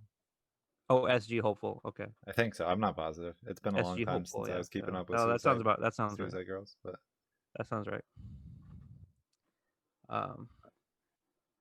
Just sent the link to. oh yep. Yep. Yeah, you Alright. gotta just like. I'm just waiting for that one person, like that one, like pseudo famous person, like maybe like just Instagram famous person that I can tattoo, and then they'll be like, "Thanks for the tattoo," B Setzler tattoo, Still and then it'll be like influx of followers. yeah. her- influx. Weird. The girl I tattooed, her name's Silphsco Suicide. So it's like a Pokemon-esque. So she actually used to work at the Wings Over Chicopee next to the tattoo shop, like next door. So, Weird. but that was when I, worked there. In Vegas, do you get a lot of escorts that you tattoo? Oh yeah. Yeah. Oh yeah. Oh yeah. Like it's the free the nip is alive and well in Vegas. I have straight up Nice. had people come with see-through shirts on and just be like, "Oh, I want this, this, and this," and some dude up front will pay for it, and like. Oh my God, that's sick. Wow. Yeah, no, I've tattooed a lot of strippers, been to a lot of strip clubs, got a lot of business from there. Tattooed Nice. a lot of escorts. Like it's a Sick. huge business out here. Oh fuck I'm yeah. sure it is. Where the people Fuck with yeah. money are. Connecticut, Yes. we have OnlyFans. Yeah, that's We have- just like weird kink stuff. Like bitches be selling toenails and Yeah, we like don't hair have- shavings and we don't stuff have, like that. Actual sex workers here. We just have OnlyFans. Well, usually when you legalize it, it doesn't get that weird. Yeah. Like, Yeah. stays pretty standard because all needs are met at that point. I'm just glad to know that if I want to see, somebody I went to high school's feet, I can pay for it monthly. Monthly. I'm just glad that I have that that opportunity. No, and no. Oh my god. Hey, to each their own. So we're such drastic differences in where we live now. It's like night and day. It is insane. I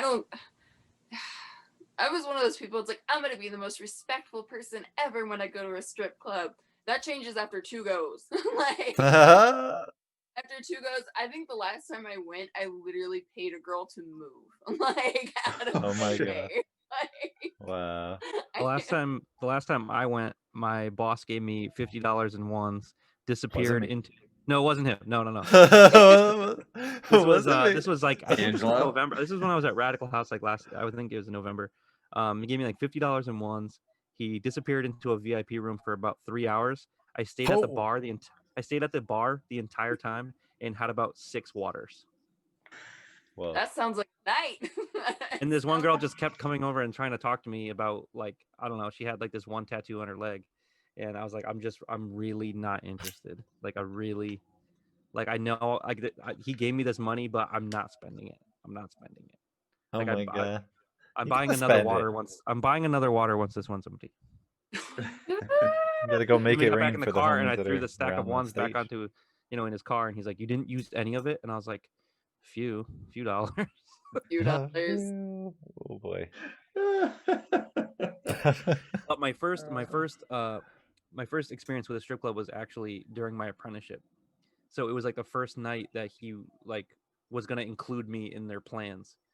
So it was like me, Tim, Mike, and like their friends that were there, and they're like, "Are you coming out tonight?" And I was like, "What are you doing? Like, where are we going?" They're like, "It's either you get in the car or you don't." And I was like, okay." So I get in the car, and then we roll up to what's that one that was in Vernon Rockville. It depends on the era. It was called but like Sweethearts at one time. It was yeah, called Lucky's. It was called Lucky's at one point. Lucky's. But no, what was? But it was called something. I don't know. Doesn't matter. Irrelevant. I was there, and just full blown anxiety. I just did not want to be there. I hated the whole thing, the whole experience. It just was not for me. I was like, were they touching you? No, That I could be just awesome. I didn't want anything to do with it. I was like, this seems dirty. I was like, I just really don't want to be a part of this. And strip clubs in Connecticut are different than strip clubs in a high-end city. Like Miami was fucking fire, but like Connecticut, I've always been like a little iffy. Like it's not that it's bad, but it's just like it has a different vibe going on. Like the patrons are different. Like the whole shit is different. But like I'm sure Vegas, it's got to be good. Going in like good vibes and fun times. I'm sure it depends on where you go, but for the most part, it's incredibly competitive, and most of the girls, like, in order to be a stripper here, you got to be the kind of girl that can go all the way to the top of the pole and just drop, and then right before you hit the ground, your legs, your thigh power just stops you. That's the kind of requirements you need to work here in Vegas, because it's like that video of that stripper that like fell from like. Oh, but I fell with that bitch that did that though. I always forget her stripper name, but my friend Sydney always fucking remembers it because I just kept shelling out money to her. Like, I was tipping her while she was giving my friend a lap dance. I was like, "Here, do you want this?" Wow. No, the girls there are absolutely insane. They're choreographers, I feel. I'm sure. Vegas, you had to be on point. Yeah. I assume. You know they get those little routines going. Like they know what the fuck they're doing. Oh my god, this is a profession, sir. It is yeah.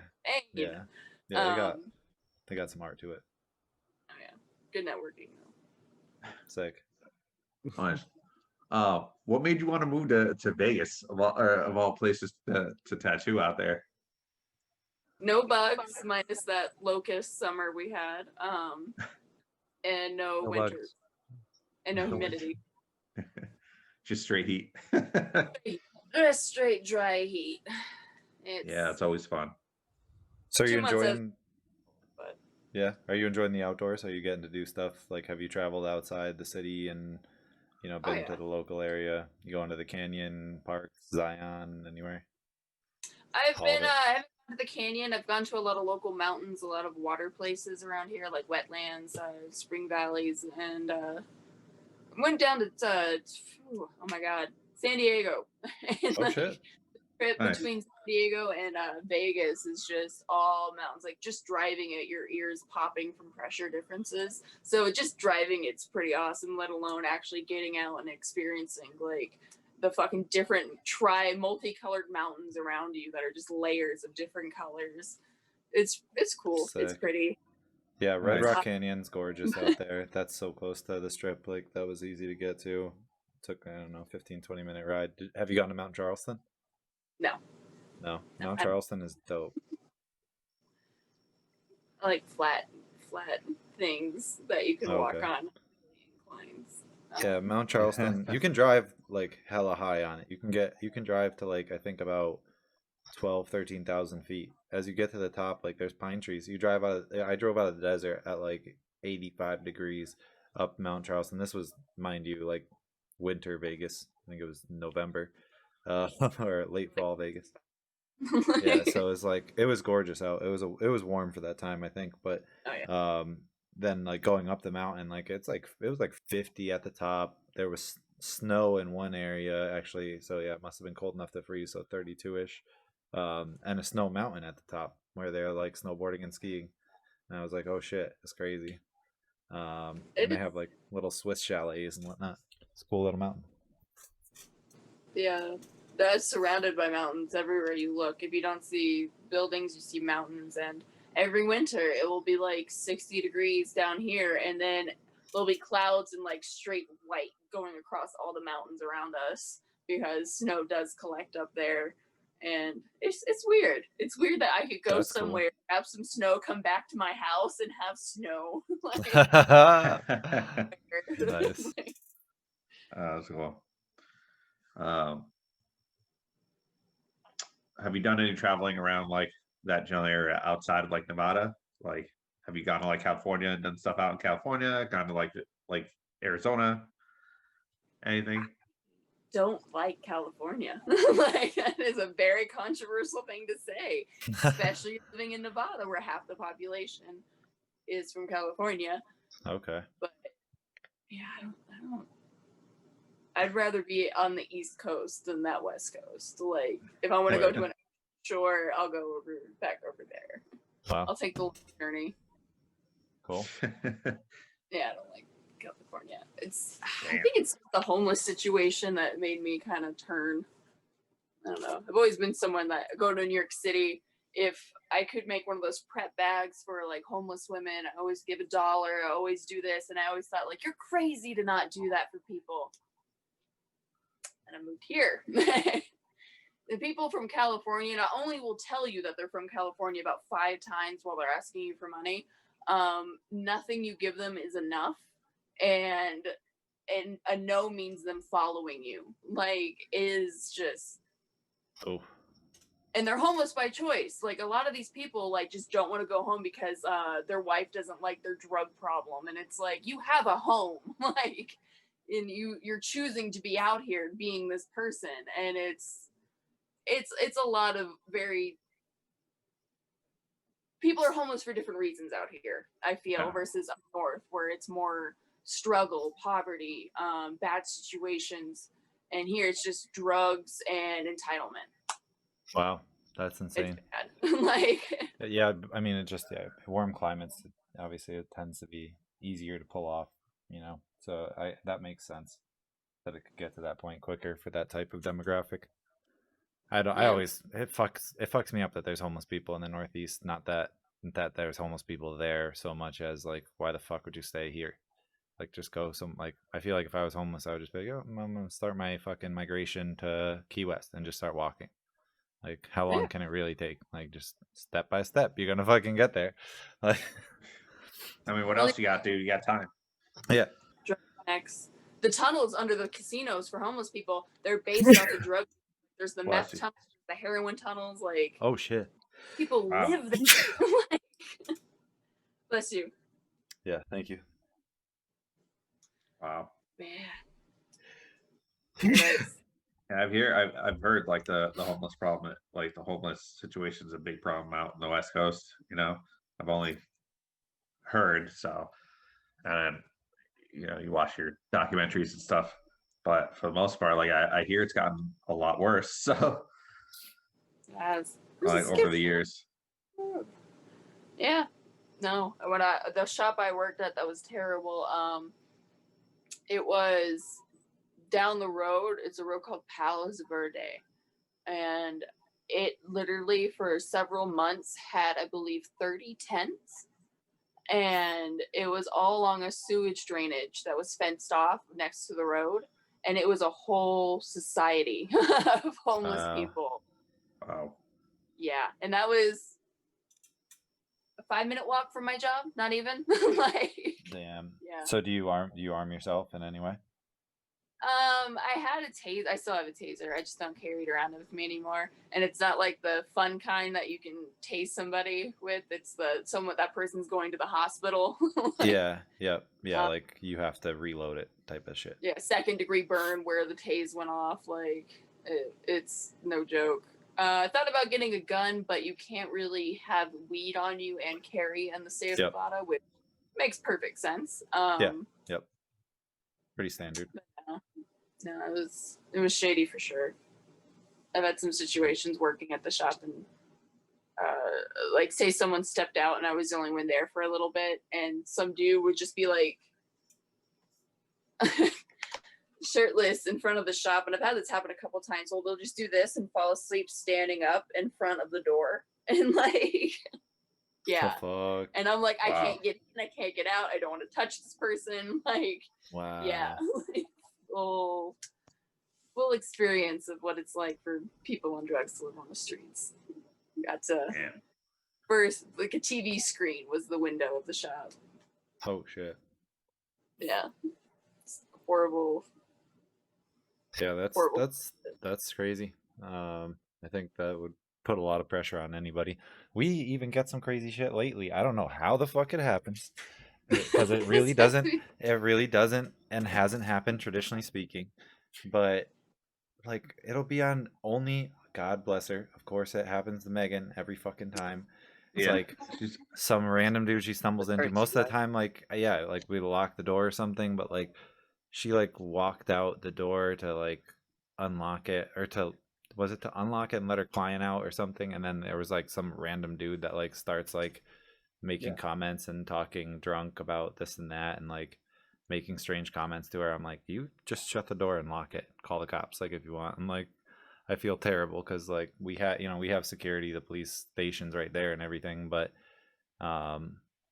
it doesn't like vibe well when like I think it's happened two times, 3 times to her, like in by 2020. herself, and then it did happen once when I was there, and I had to like escort the dude out, like, you need to go, because he thought it was a different shop. He thought his son was at the shop and he was looking for his son, and he was like hammered. Where's my and he looked like he was ready to go too, like he was ready to try to hit me. I'm like, dude, do it. Like, do it, because you're gonna go down hard. I'll apologize to Angela if I break anything, but you're gonna go down hard. Word. So, and it was just me, Megan, and then my female client too, and then that was it. And then he left, and then like cops showed up. They found him. I think he had gone up the hill and then like walked into like the subway, and the cops followed him and went and picked him up, I think. Yeah, the second time she was with the mother and daughter client, and it was pretty late. And I was like, "Do you want me to lock the door?" She's like, "No." She's like, "Are you sure? I can lock the door behind me." It'll be, nope. And then he shows up like clockwork. I'm just like, oh my god. Was it the same guy? I'm pretty sure. Yeah. Oh, what? She either said it like another crazy guy, or like I think she mentioned it to me as another crazy guy, because I don't know if I would ever allow, like, if the same guy came twice, I think we like would need permanently someone else to be there and never to have somebody. I don't remember. That would be too much for me. We have the panic button that would work all right, but I'm not even sure that people know of that anymore, because like we don't really use a register as much. So like, I don't know. I know that it's there, but like, I don't know. Maybe you guys don't even know that we have a panic button.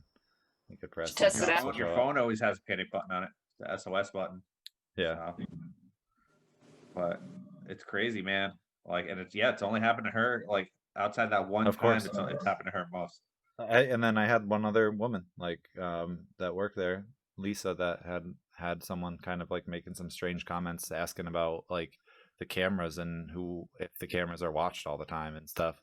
And she's like, "Oh yeah, my boss watches it, 24 hours when he's not here. He's always watching to make sure, blah blah blah, whatever she could make up to make this guy feel like I was absolutely watching them at the moment." And then she was like, "Yeah, I can't be there by myself or without like some sort of, if I'm not armed." And I was like, well, obviously she could carry, but then we just changed it so she wasn't there by herself. I guess that's an interesting topic to bring up. I mean, being in Vegas, and I mean, you worked at some shops that sound like they were rougher, and now it sounds like this would probably never happen where you're at. But How do you feel like? How do you feel like as a lady tattooer, like the social dynamic and intimidation of like clients? Like, what struggles do you think you have? What kind of tips would you have for like other lady tattooers out there? Have you made adjustments? Is there things like that you kind of have to consider, or yeah, how do you feel about that? More sexist down here for sure, which I was expecting, to be honest. Like, New England is very progressive in that sense, while down here, not to put too many people on blast, but it's like multiple times I was told by multiple people, never thought I'd be working with a girl in a shop. And I'm like, it's fucking 2019. What are you talking about? Like, what? People here almost like prefer to work with female artists. I think I just think that's a thing in general, because I think men and women are both more comfortable, like, you know, traditionally speaking, being touched by a woman in general. And then, you know, obviously people are going to go for art for the most part, especially your conscious clients, but like definitely like a baseline client, I think that there is some sway and advantage there. But you even had some like sexism from clients. You were like, you were on fire one night, I think. I saw on your like post, and I was like, yo girl, what's up? Like, you all right? Set up thing. And like, I know I look like a dude with long hair. I'm very aware and I'm very okay with that. But it's like, so I set up everything and we're about to tattoo and it's me and this other artist. And then they get close and they're like, wait a minute, is that a chick? And they were like, yeah. And they're like, we don't get tattooed by women. And so this dude had to get, yeah. Right. Dude, the other artist had to do both tattoos, and then they were. You let him stay. Whoa, I would have been like, yeah, fucking kick rocks, dude. Like, well, first off, they like I said to you, I was like, they just don't deserve it because they don't know what they're missing out on. Like, you only need to bless people that are, you know, good people and treat you right with your good work. Like, doesn't if they fuck up, it's their loss for sure. But.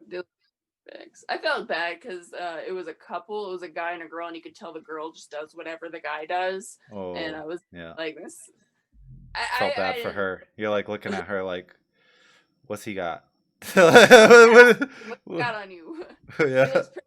We're in a mask. He looks pretty fucking ugly in this ID photo. Oh shit! Unbelievable. Word. I can't believe that. I can't believe other artists have said that. It's crazy. Like. That is shocking, but I guess it does speak to the roughness of like where like certain shops in that area. I'm not surprised with like a tourist destination city type of stuff, but there might be some. Oh, he was a local. Some scummy stuff. He was local. I remember I looked at his ID. I was so mad, and I found out he lived literally right down the street from me, and I was like, "This motherfucker." Burn your house down. Right? No, I'm not that petty. I was like, suffering enough. I think Megan had a female client last year who if I remember correctly only wanted to get tattooed by a female artist, and like, you know, and it happens. I was I couldn't imagine like your situation, and that I think just because we're from over here, so like, you know, I like if you're an artist regardless if you're female or male. And it just, that's what should matter. And it's sad that that there's still issues like that, you know, in parts of the country. Like my age, like we were kind of joking about it because we saw the picture on like the shop laptop, and he was kind of like, you know, got his shirt a little unbuttoned and like, you know, like in his apartment. But then I was like, no, but seriously, Emma, like if you feel creeped out, we gotta know. Like this is like we actually have to know. Like that's actually really important. You know, we can joke about it all we want, but at the end of the day, it's actually not funny.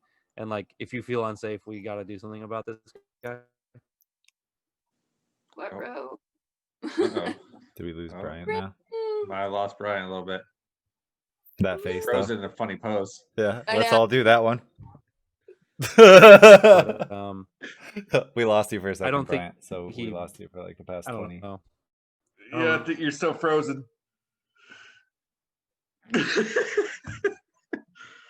Oh, this is gonna be good. I really like the frozen picture though. I wish I could screenshot this. You can screenshot this like right now. Yeah, I didn't do it, but you can go back. You can clip it in Twitch. Yeah, we'll have to do it that way. I think he's still frozen. Oh, gone. He skipped in, skipped out. All right, now I gotta rearrange everything. I guess Yeah, quickly. Oh man. Well, that's a bummer. Like, hopefully things have gotten better for you. Yeah. Oh yeah. You know, and people aren't judging you by the way you look, more by the way your work is. You know. What do you do Unfortunately, for a like, yeah. portfolio now? Are you just like, I work here, I'm on the website, and people are coming in that like that shop's like got a rep and they are booking you like all the time, and Yeah. you don't Yeah. like. I'm guessing you guys aren't working with paper portfolios. We kind of like foregone ours for COVID era, like flip through type of shit. Oh yeah. We don't do that. There's none of that. Everything we have we have like this light up table that separates all the merchandise and all the tattoo setup and all like the stations. There's like this little LED table that has 3 monitors on it that are touchscreen, and you go through the websites and like go through portfolios on those. And and lately we've been trying to only limit it, like, so there's not a lot of people touching them. Yeah. And trying to like constantly sanitize, but for the most part we're just go on your phone. Like, just go on your phone, go to the website, look at the stuff. But are you guys doing in-person consultations? We normally try. Normally consultation is Brittany coming up to me with her laptop while I'm tattooing, being like, what is this? How much is this? What is this size? All right, cool. And she'll just walk away and book me something. And that's basically a consultation, is third party. She's handling it. That's good. That's good. She's the staff at Revolt is so on point. Nice. It's insane. It's nice. They're underpaid. They're overworked, underpaid. Classic. Yeah. How are you guys paid? Commission? Oh yeah. If you don't mind me asking. Okay. So and it's I thought it was funny how like a lot of like low key shops will only give you 40%, while I go to like a known shop and it's full 50%. They're like, yeah, what the fuck? They're like, no, like we're not gonna take 60. Like, that's insane. So it was really cool to work there and not have to give 60 to 70% of my tattoos. Oh, wow. Owner. Wow. Yeah. That's greed by the ownership, I guess. I mean, if I feel like there's got to be a level of shops on the strip that are opportunist kind of shops. Maybe, they're not going for like the highest quality of maybe even artists or whatever. Probably just more money oriented, and that's not a chain. Like, yeah. Chain called I don't even care about name drop, because I just do not appreciate the work and type of people that is produced through these shops. It's called like Coolsville, and they look awesome from the outside, but then you see like $10 tattoos. And no. Yeah. What the fuck? Yeah. Damn. So yeah. The fuck? Even a box of gloves is fucking $20 now.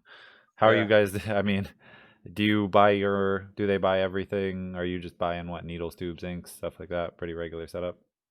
Yeah, no, I'm actually one of my first friends in Vegas is the guy that runs the Vegas branch of Nuclear Tattoo Supplies. So it's kind of nice knowing where I'm going, who I'm going to, and nice. Just having a constant. And he comes to you. It's like Sick. All tattoo shops have tattoo vans, and they just show up at your shop, and it's like it's literally like an ice cream truck full of tattoo supplies. Like they always have like that's a good idea. We're gonna do that here. I've had that once at the shop. I've dope. had something like that come by once. Sounds cool. Awesome. It's cool, and you get to leave. I always put a sticker somewhere on the van. It's nice. It's a good time. Sick. That's cool. That's definitely reinvented over here. Yeah, that's convenient. That's cool. That's a brilliant idea. Oh yeah. Are you guys dealing with any shortages, glove apocalypse or anything like that? Because we are definitely like pretty like conscious of it being pretty difficult to get gloves right now. I don't deal with it. That's not all at all. staff. Okay. That's cool. So I don't know if that's a struggle or not, but I have noticed that there was a huge spike in Sanoderm for a little while, and we had to switch over to something else because we had a sponsorship by them, and then once quarantine happened, they're like, yeah, never mind. And then the price shot up for them too, and so we started making like a transition onto clear skin or whatever the fuck that's called. Okay. But for the most part, I'm not aware of any like financial hits other than the long break that happened, supply wise. No, not that I know of. Yeah. Oh, that's good. Is it just gloves with you guys, or is it like a lot of supplies? Pretty much. Gloves, alcohol, and witch hazel. Those are the 3 right now that I have a hard time finding. Paper towels are very hit or miss. I try to stay stocked when I can. Ooh, yeah. Witch hazel apparently comes from Connecticut. We should just like go in the forest and try to find some. Yeah, make it ourselves. Do it. There's no problem throwing that on an open wound. I mean, we'll wash it eventually. Wash it with antibacterial soap. It's fine. Yeah, see, there you go. Wow, it'll make the whole place smell nice. What is Oh, God, shop that tells people to put coconut oil on their tattoos. I never. I have people ask, and I'm always like, please don't. Like, please don't. Might work. Just don't. Yeah. Just carry around a jar of coconut oil. Yeah, I'm guessing you guys probably sell high quality aftercare as part of like a nice retail front. But what do you like tell someone, or like what do you think, for aftercare? What are you running? Always Sanitaderm. I always Sanitaderm, and if not, then 24-hour Sanitaderm, or what? You having people buy extra? 24 hours of Sanitaderm, or you having people buy extra? Buy extra? Oh, no. I don't charge people for Sanitaderm. Like, are they reapplying Sanitaderm after? Like, are you having them wear it for a day, 3 days, 5 days? 3? 3. I tried the double peel thing, and from personal experience with my hand, I do not suggest like taking it off and then reapplying Sanitaderm unless it literally is full of fluid, and at that point then yes, but if it's not jack full of fluid, I would never ever take off a Sanitaderm bandage and reapply another Sanitaderm bandage. I've just had bad experiences with that.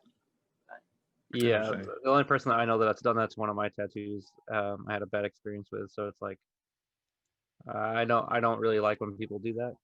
I mean, the person I just tattooed tonight is a counter girl at another tattoo shop. So she brought her own like type of bandage. I forgot what it was called. Second Skin. No, I use Second Skin. These guys use Sanitaderm.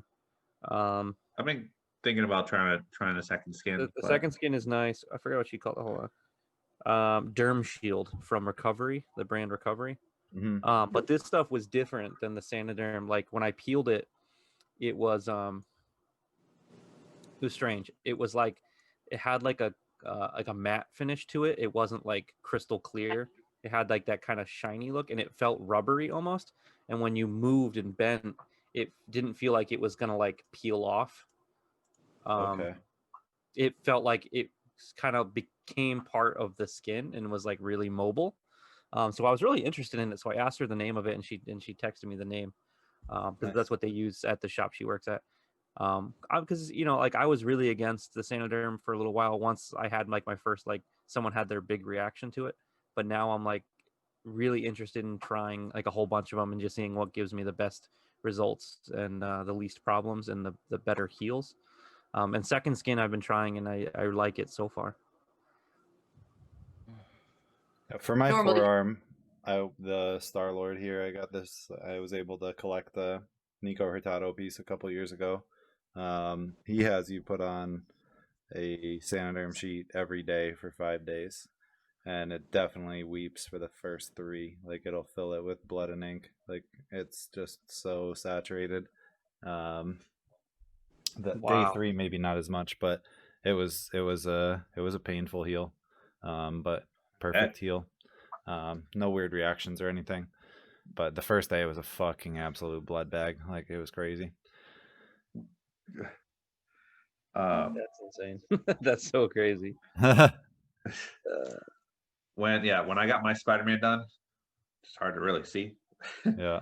My Bowman, I had he had me do it for 24 hours, take it off, and put another one for 5 days. And I've done that with some clients that I know that can handle doing that, because obviously you can't really trust every client. And I had one client that she's good heavily in tattoo, like covering tattoos, and I'm working on a a rib piece of like these funky looking geckos, and we had colored 2 of them right around when we got back, and I had her do that, and she's like, "This is the best thing that I've ever had to deal with tattooing because I don't have to like worry about it. I don't have to worry about it like get on my clothes or anything like that." And they came back healed like perfect. Like they look like the day I just tattooed them. And then when she came back, I tattooed another one, and you couldn't really tell difference between the fresh one and the healed one, the ones that were healed, just from because I had her do that. So I mean, I think it just varies for everybody, depending on like, and I guess the style of tattooing, or whatever comfort level you feel in that aspect. But it's, I mean, so far, knock on wood, I've seen it work pretty well by doing 24 hours, washing it, making sure it's fully dry, and then doing it for another 5 days. For my Just clients, I still makes me do nervous. 24 hours. Like I do 24 hours with the Sanoderm and then take it off, clean it, start with Aquaphor for a week for a line piece or simple black and gray. If it's more detailed, like a week and a half. If it's got like a solid bit of color, definitely 2 weeks of ointment and then lotion. But the ointment, I feel like, I don't know, I guess I really need to do more serious like personal testing, but for like high quality ointments versus like a regular Aquaphor, I feel like you get the same bang for your buck. No, you feel like the higher quality ones you're getting better. Like makes a huge difference. It might make more of a difference than I think, but for me, I've seen very little. But I also don't like I'm not getting tattooed very often because I'm trying to save a lot for like larger collection pieces when I can afford it. But when we do that tree and the snake, then maybe we can experiment with that and see how that comes out. The Angry Pencil healed well with the 1 day, 5 day. Like, I feel like as long as you're healing in a way that's ethical, like, and you're paying attention and taking good care of your skin, like, it's gonna work out either way. But I'm intrigued. So what ointment are you using and enjoying? Or it's like the Tat brand of A&D. It comes in like those individuals supposed to be like sterile. You're supposed to set your station up with it. It's like one-time use little packets, which are very wasteful and unnecessary in my opinion, but they're great to give to people so they don't buy the wrong ointment, or because some people are like, oh, go buy Aquaphor. They're not gonna buy Aquaphor. They're gonna we sell the Aquaphor. Oh. Yeah. Well, yeah. I sell it cheaper than you can get it in stores too. I buy it from Amazon. Oh. Like a simple version, and I sell it super cheap so people can get it like affordably. Well, that's a good idea. Yeah, because I care about like the so, tattoo quality. It's for me. I want them to have the right shit for the tattoo quality, and not necessarily. I don't need to make a shitload of money on it, but I want to offer it. But what brand are you using? Like for a client, you're just handing them like an A&D packet, or you're handing them like a packet of Redemption or Hustle Butter or what? It's A&D. It's standard A&D. Yeah, see, I don't fuck with A&D at all. No. Yeah. I don't like. I think it gums up in the skin. It's almost like a water-based kind of ointment. It's not like. Well, Aquaphor is water-based. The A&D is petroleum, so like that'll get for me it clogs my pores, but I'm greasy. Greasy. Yeah. Grease stains from tattoos. Is that now? No, it's from being Italian. Now, is that something that you recommend, or is that something that your shop recommends? That's what I recommend. Because I don't know what to do if you can't do Sanoderm. I'm like, I don't know. Like, at this point, like, nothing's better than Sanoderm. So, like, putting ointment on it and washing it versus rubbing dirt in it every day is the same thing to me. Like, you just got to put that bandage on it. I just feel so you're Sanoderming, but what about post-Sanoderm? What's the script? Like after you... 3 days. So you're like 3 days of Sanoderm and you're fine. Like never touch it, never like. Don't touch it while it's peeling and flaking. If it's uncomfortable, put some lotion on it. Till then, don't touch it. I just tell people, don't touch it. Don't let things touch it. Let it do its own thing. Let it get gross. If it's uncomfortable, you can put some products on it, but not that many. Like. So kind of like a dry healing approach after the 3 days. Mostly. Oh yeah, yeah.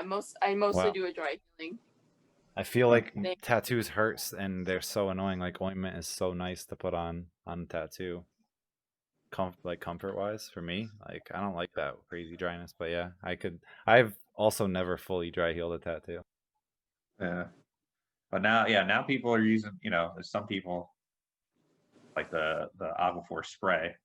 You know, like the one, you Oh, know, Trisha yeah. likes using it. I think you said Andrea likes using it too.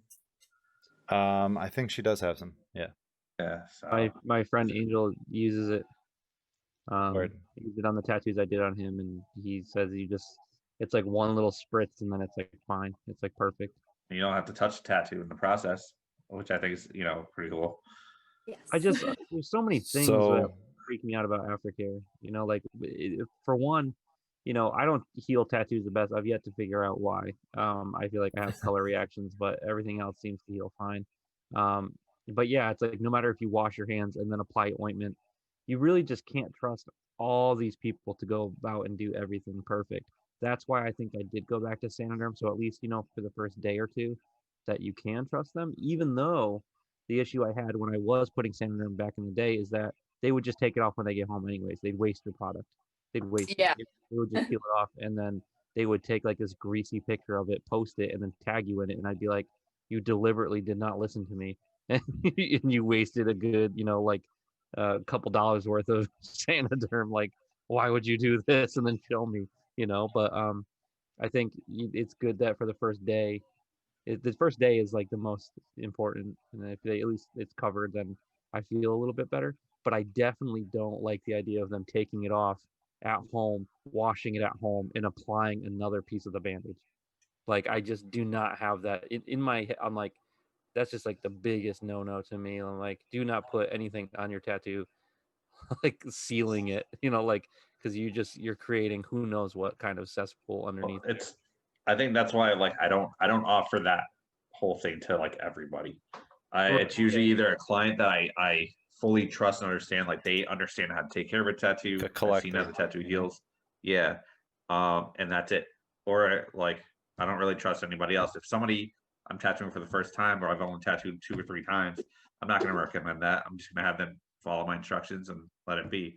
But if I'm trying to experiment with something and try to see how the results are, then I'll try that. And it's usually people I know I can trust, that I know what they're doing. Yeah. And I've seen the results come back after doing something as simple as that, like the 24 hours and the 5 days. Angelo is one of those people. My other client that I'm working on those geckos on is another one of those people. And it might. I wish I had the time to. I wish I had the time to invite them back the next day, and it would be reasonable to have them come back the next day, take the bandage off, clean it yourself, and reapply another bandage. Sure, but like I just don't trust people. You do have some time every once in a while, but it's like they're not going to want to come back the next day. Like yeah, no, not everyone can. Most people won't. Yeah, most people won't. I get it, or at least wouldn't prefer to. I think. But I mean, like I said, it's I think it's each their own in that sense. Like we all 4 of us have a different method of how we want our tattoos to heal, and yeah, I mean, it definitely is your own work. Like you got to know what kind of damage you're bringing and what kind of aftercare your client needs to match to handle that properly. For sure. I really feel like most of my clients, they go home and do what they want anyways. Yeah. So like I don't even tell people how to take care of tattoos anymore. Like they just get the tattoo and then they leave. Like I don't even give them aftercare instructions anymore. I'm like, because chances are, if they have another tattoo, they're gonna just do what they did anyways. They're not gonna listen to what I have to say. They're just gonna go about it. They're just gonna be like, oh, so slather this ointment on for 3 weeks. Cool, see ya. Whatever. Like sometimes it's just it doesn't feel like it is worth it because it's my work and I want it to heal right. But there's so many other factors too that contribute to healing. So at the end of the day, I'm just like, I don't know, just keep it clean, please. Like just don't be gross. Just wash it if you can. Like let me know if you have any problems. So I guess I at least want to touch on just one more subject if we're on this like aftercare area of like what ointment are you using during a tattoo, because we've recently started using a ointment from a company called Balm Tattoo that's called Dragon's Blood, and it's definitely high quality. Like it works really well, keeps the redness down way more than any other ointment I've ever used. So I'd recommend giving it a whirl. But I'm always looking for different stuff to try. I got a good numbing ointment. Oh yeah, hell yeah. Not bad at all. It's expensive, but I mix Word. it in with ointment, like so it's a little diluted because it is a very high lidocaine percentage, but it's called TAC, and I can Tack? actually tattoo Yeah. it. Like it's not like something that just sticks to the skin, and I've been using that for a while. I use that. What's the Use- lidocaine? What's the use it on a lidocaine few percentage? God, it's like four. I think it's like 4.2. like Okay. It's got something else in it though That's pretty that good. makes it so that they don't even show the they don't even show everything that's in it because it's like borderline not legal. Like I had a jar of it. right over there. It's like it when I used it on somebody and it works, it works. Are you prepping with it? Some or people what? didn't, but some people were fine. Are you guys prepping with that? Like, are you like putting that on beforehand, wrapping that with plastic, and then placing a stencil, or are you like just using it to wipe in as you're tattooing? Is that it? Like, I've used it for myself as prep, and I never get an opportunity to really prep other people. So it's just something I tattoo with near the end. Just when open skin is happening. So like basically as I'm wiping, because I'm not like an avid like the whole tattoo has to be clean at all times. Like I let it get a little, ointment build, like, things build up. So the ointment is sitting on their skin while I'm tattooing. So I can dilute it and it works better than Bactine, and it doesn't make the skin all tight and fucking weird like Bactine does, and it makes it hard to go back in with the needle. Tact, it's like nothing. Like you used nothing. Like ointment, regular ointment. It's a very loose ointment. That's how it feels. It's a very like gelatinous kind of ointment. It's very thin. It's definitely not an A&D thickness. It says that like the instructions on the back, like you apply it to shaved and clean skin and then plastic wrap it and leave it for like I think it says like a half hour to an hour, and then you can start tattooing with it.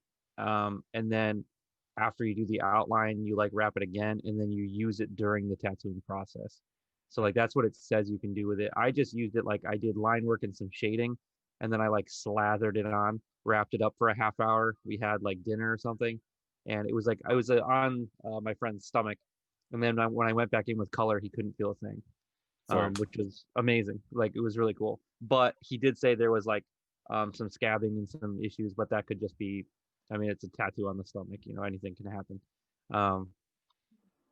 But I thought it was pretty cool. But like my issue with the numbing stuff is that like I don't want people to get too used to it because it does take a long time for it to really get into effect. And I don't have that kind of time with all of my clients to be like, okay, we're going to do the outline, sit for a half hour, do this, sit for a half hour, just so you're a little more comfortable. And I tattoo fast enough anywhere where it's like, this will be over in a half hour if you just shut the fuck up. If you just sit, it'll be over in a half hour and we'll be good to go. Also, it's very expensive. So I think it's good to have for like a very big piece, good client, like big, big, high paying job that you want to get done in the same day or the same, you want to get as much work done as you can. I think it's important to have. So I've been kind of interested in them as well. I do like that. What's the spray stuff we had? Because I had a couple of them. I had Tack, and then there was there was a spray. I use Hush. Vasecaine. I think it's called. Yeah. Vasecaine. Blue That bottle. works good. Yeah, with the lightning bolt. That one works good. I do. I think that worked cool too. And even if it's not like, even if it doesn't completely numb, it's like Bactine, but a little bit like Bactine on fucking steroids. So it's got like a relief to it, but you can still feel the tattooing. When I got my ears cut, they just like, you can still see my first and second holes. They come immediately to 00. Right after right when you remove the medical blade, they sprayed that shit, that Vasocaine. Nothing. Wow. Yeah, it's in seconds, just a sliced open ear. It was like not even having an ear. I was like, I don't think you could buy this at a store. Yeah, clearly I need to experiment with more of the numbing stuff. How are you feeling about you've used the Tack on you personally when you got tattooed? Was that like for your hand, or like what did how much pain did it save you? My hand was awesome. I was still a baby because I suck at getting tattooed. The what happened? movements where you're doing the foot action.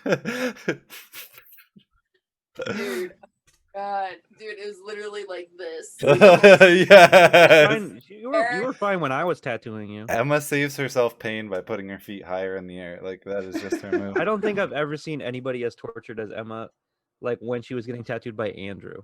Oh my god. I was just like, Hurts. what is he doing to her? I was like, oh my god. I was like, Oh my God! Like, I absolutely love my geisha tattoo, but there was something about that the other medical nurse tattoo. It is all scar.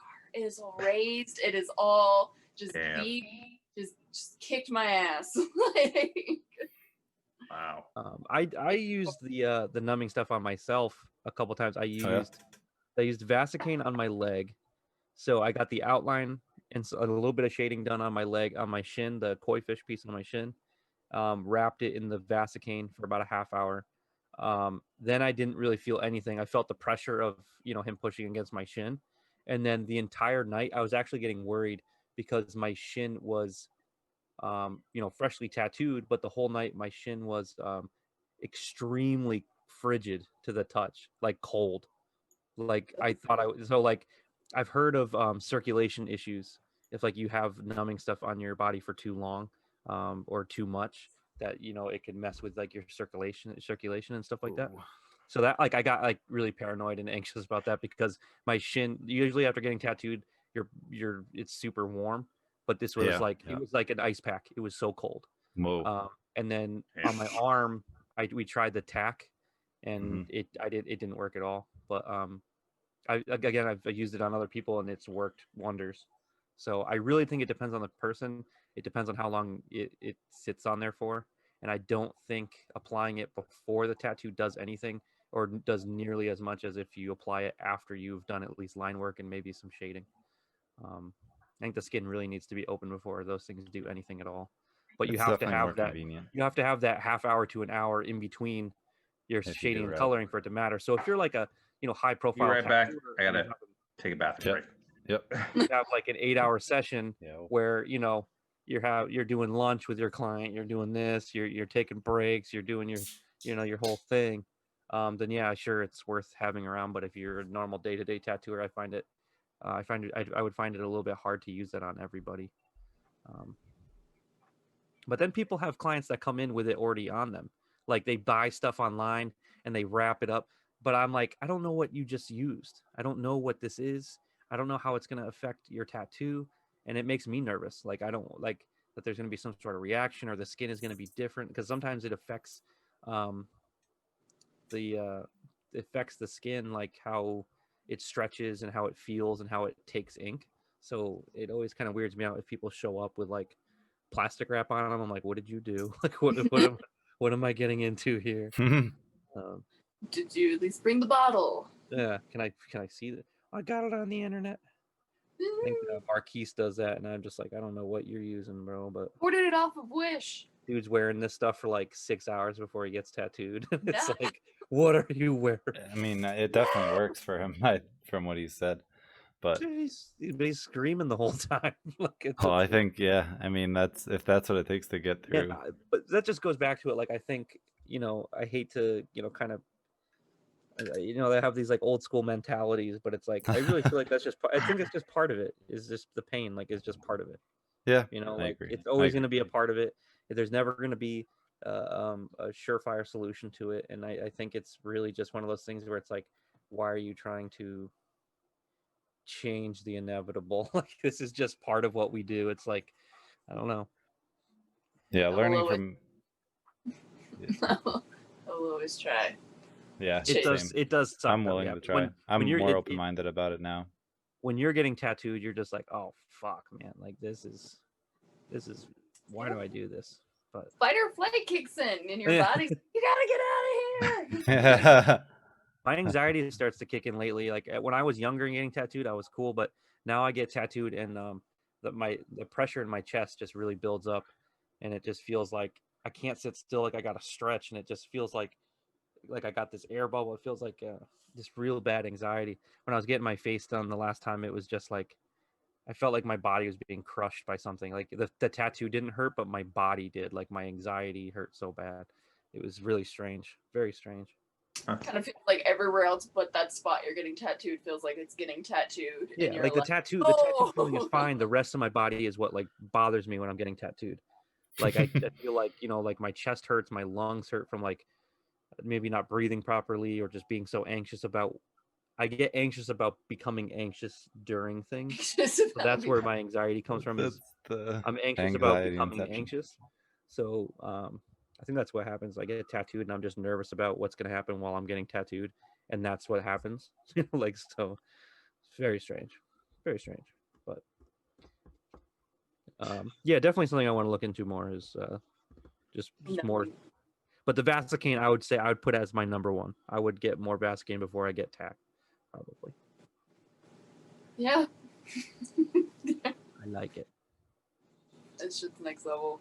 You can only use it like once during the tattoo. I feel like too much. You know, but the fact that my leg was that cold, like I was like, I don't know, my foot's gonna go like blue, and then like I'm not gonna have my leg anymore. You know, like. Oh wow. I woke up and I was fine. As usual. God damn it. As usual. A regular of mine one time had a 16% lidocaine ointment that his lady who worked at CVS was able to score from a pharmacist. Oh. And he used that in prep, and he didn't feel the hand blaster that I put on him of like a owl portrait for about 4.5 hours. And I think then I remember he that was dude. Hating it for the last hour. I remember that guy. Yeah. Because it all like kicked in like at that last hour, I bet. Yeah. Oh yeah. Not for me. He's that's he the likes only to downfall sit for about about 4. numbing. He's similar to me, I think. Like I feel like 4 hours is a solid session. Yeah. Like if you gotta sit for longer, you gotta sit for longer. Yeah, I feel like that's the only downfall with when it comes to like numbing stuff is that once you don't feel it for a while, but then it all just impacts you and hits you all at once you actually start feeling it, because it's keep it flowing. Yeah, so that's you gotta why, be cautious on how I think you apply it's better as a mid tattoo thing, like have them go through the first couple hours of initial pain, so that the last couple hours you don't get to the point where it wears off because you're done. You know. Yeah. So feel the pain in the beginning, which isn't as bad, and then you're losing the last, that last couple hours of like a long session are pretty brutal. That's where people start to kind of squirm and ask for more breaks and that kind of thing. So if it's numb, then it's just easier on everybody. But like I said, the only issue is that 45 minutes in between where you have to let it sit, so. Yeah. That's why I don't tell my clients about like numbing stuff until like the very end. I'm like, I've got some stuff that'll help, but I can only use it once the skin's broken. Yeah, people ask me, and I'm like, no, and it's like right on the shelf, like you can see it visibly, like on the shelf, and I'm like, no, I don't have any of that. It's right there, Like, I don't know why I just know this, but if you have a bottle of Vaccine on your shelf, just cut out a little picture of John Cena and tape it to your bottle of Vaccine. Yeah. I don't know what you're talking about. As soon as you pick it up, it goes, what's that bottle of John Cena over there? It's John Cena. You've asked a magical question that gets you the numbing stuff. Can't see it, man. I don't know what's going on. Is Champ there? Is Champ there? I might just get like a spritz bottle of water and put like numbing stuff on the bottle. And then let it sit on there for like 5 minutes and see what they say. Like when we go back into it, I'm like, oh, can you feel it? Or like, and see if anybody's like, oh, I don't know. First off, it will work. So. Second off, it will actually work for the people because the mind is stronger than reality, and placebo effect is a thing. So it will work for about 20% of people for sure. Water will make them feel less pain. I'm gonna try it. I'm curious. I want to see you do that and see how well that works. I'm gonna make some. It will magic sauce. Just put some like crazy stuff on it. If you just did witch hazel, like if you just did witch hazel on them. Smells like pine sol. But yeah, this is it. This is the stuff right here. Zero pain tattoo serum. Have it make a scent or something. You can't. It has to have some kind of. Oh, witch hazel smells terrible. That's the thing. Perfect. Like witch hazel. I like the smell of witch hazel. It's alright. It doesn't good for about 3 seconds, and then you're like, oh wait. I'm in What the heck pain. is this? What the fuck is this? It smells hippie-ish. Does this come But from I dirt? fuck Does with the this smell come of from... Deadall. Like the smell of Deadall Yeah, hits Deadall home for me. it just smells like pine sol, and Like, it has the consistency of so pine good. sol and the color of pine sol, Yeah. so you can easily tell That's people that it's pine sol, and they get a little worried. Yeah. That's my favorite thing about using Deadall. It's like the Pine pranks, sol. bro. Pine sol. Prank. It's gotta live for the prank. Love the pranks. Oh my god. Eh. Hilarious. Well, No. we've sent it. It's been a good podcast so far. I think we covered a lot of stuff. Do you guys have any other subjects you want to hit on, or? I mean, I think I'm good. I think Cool. we can do we've some done a good closing amount statements. Closing statement time.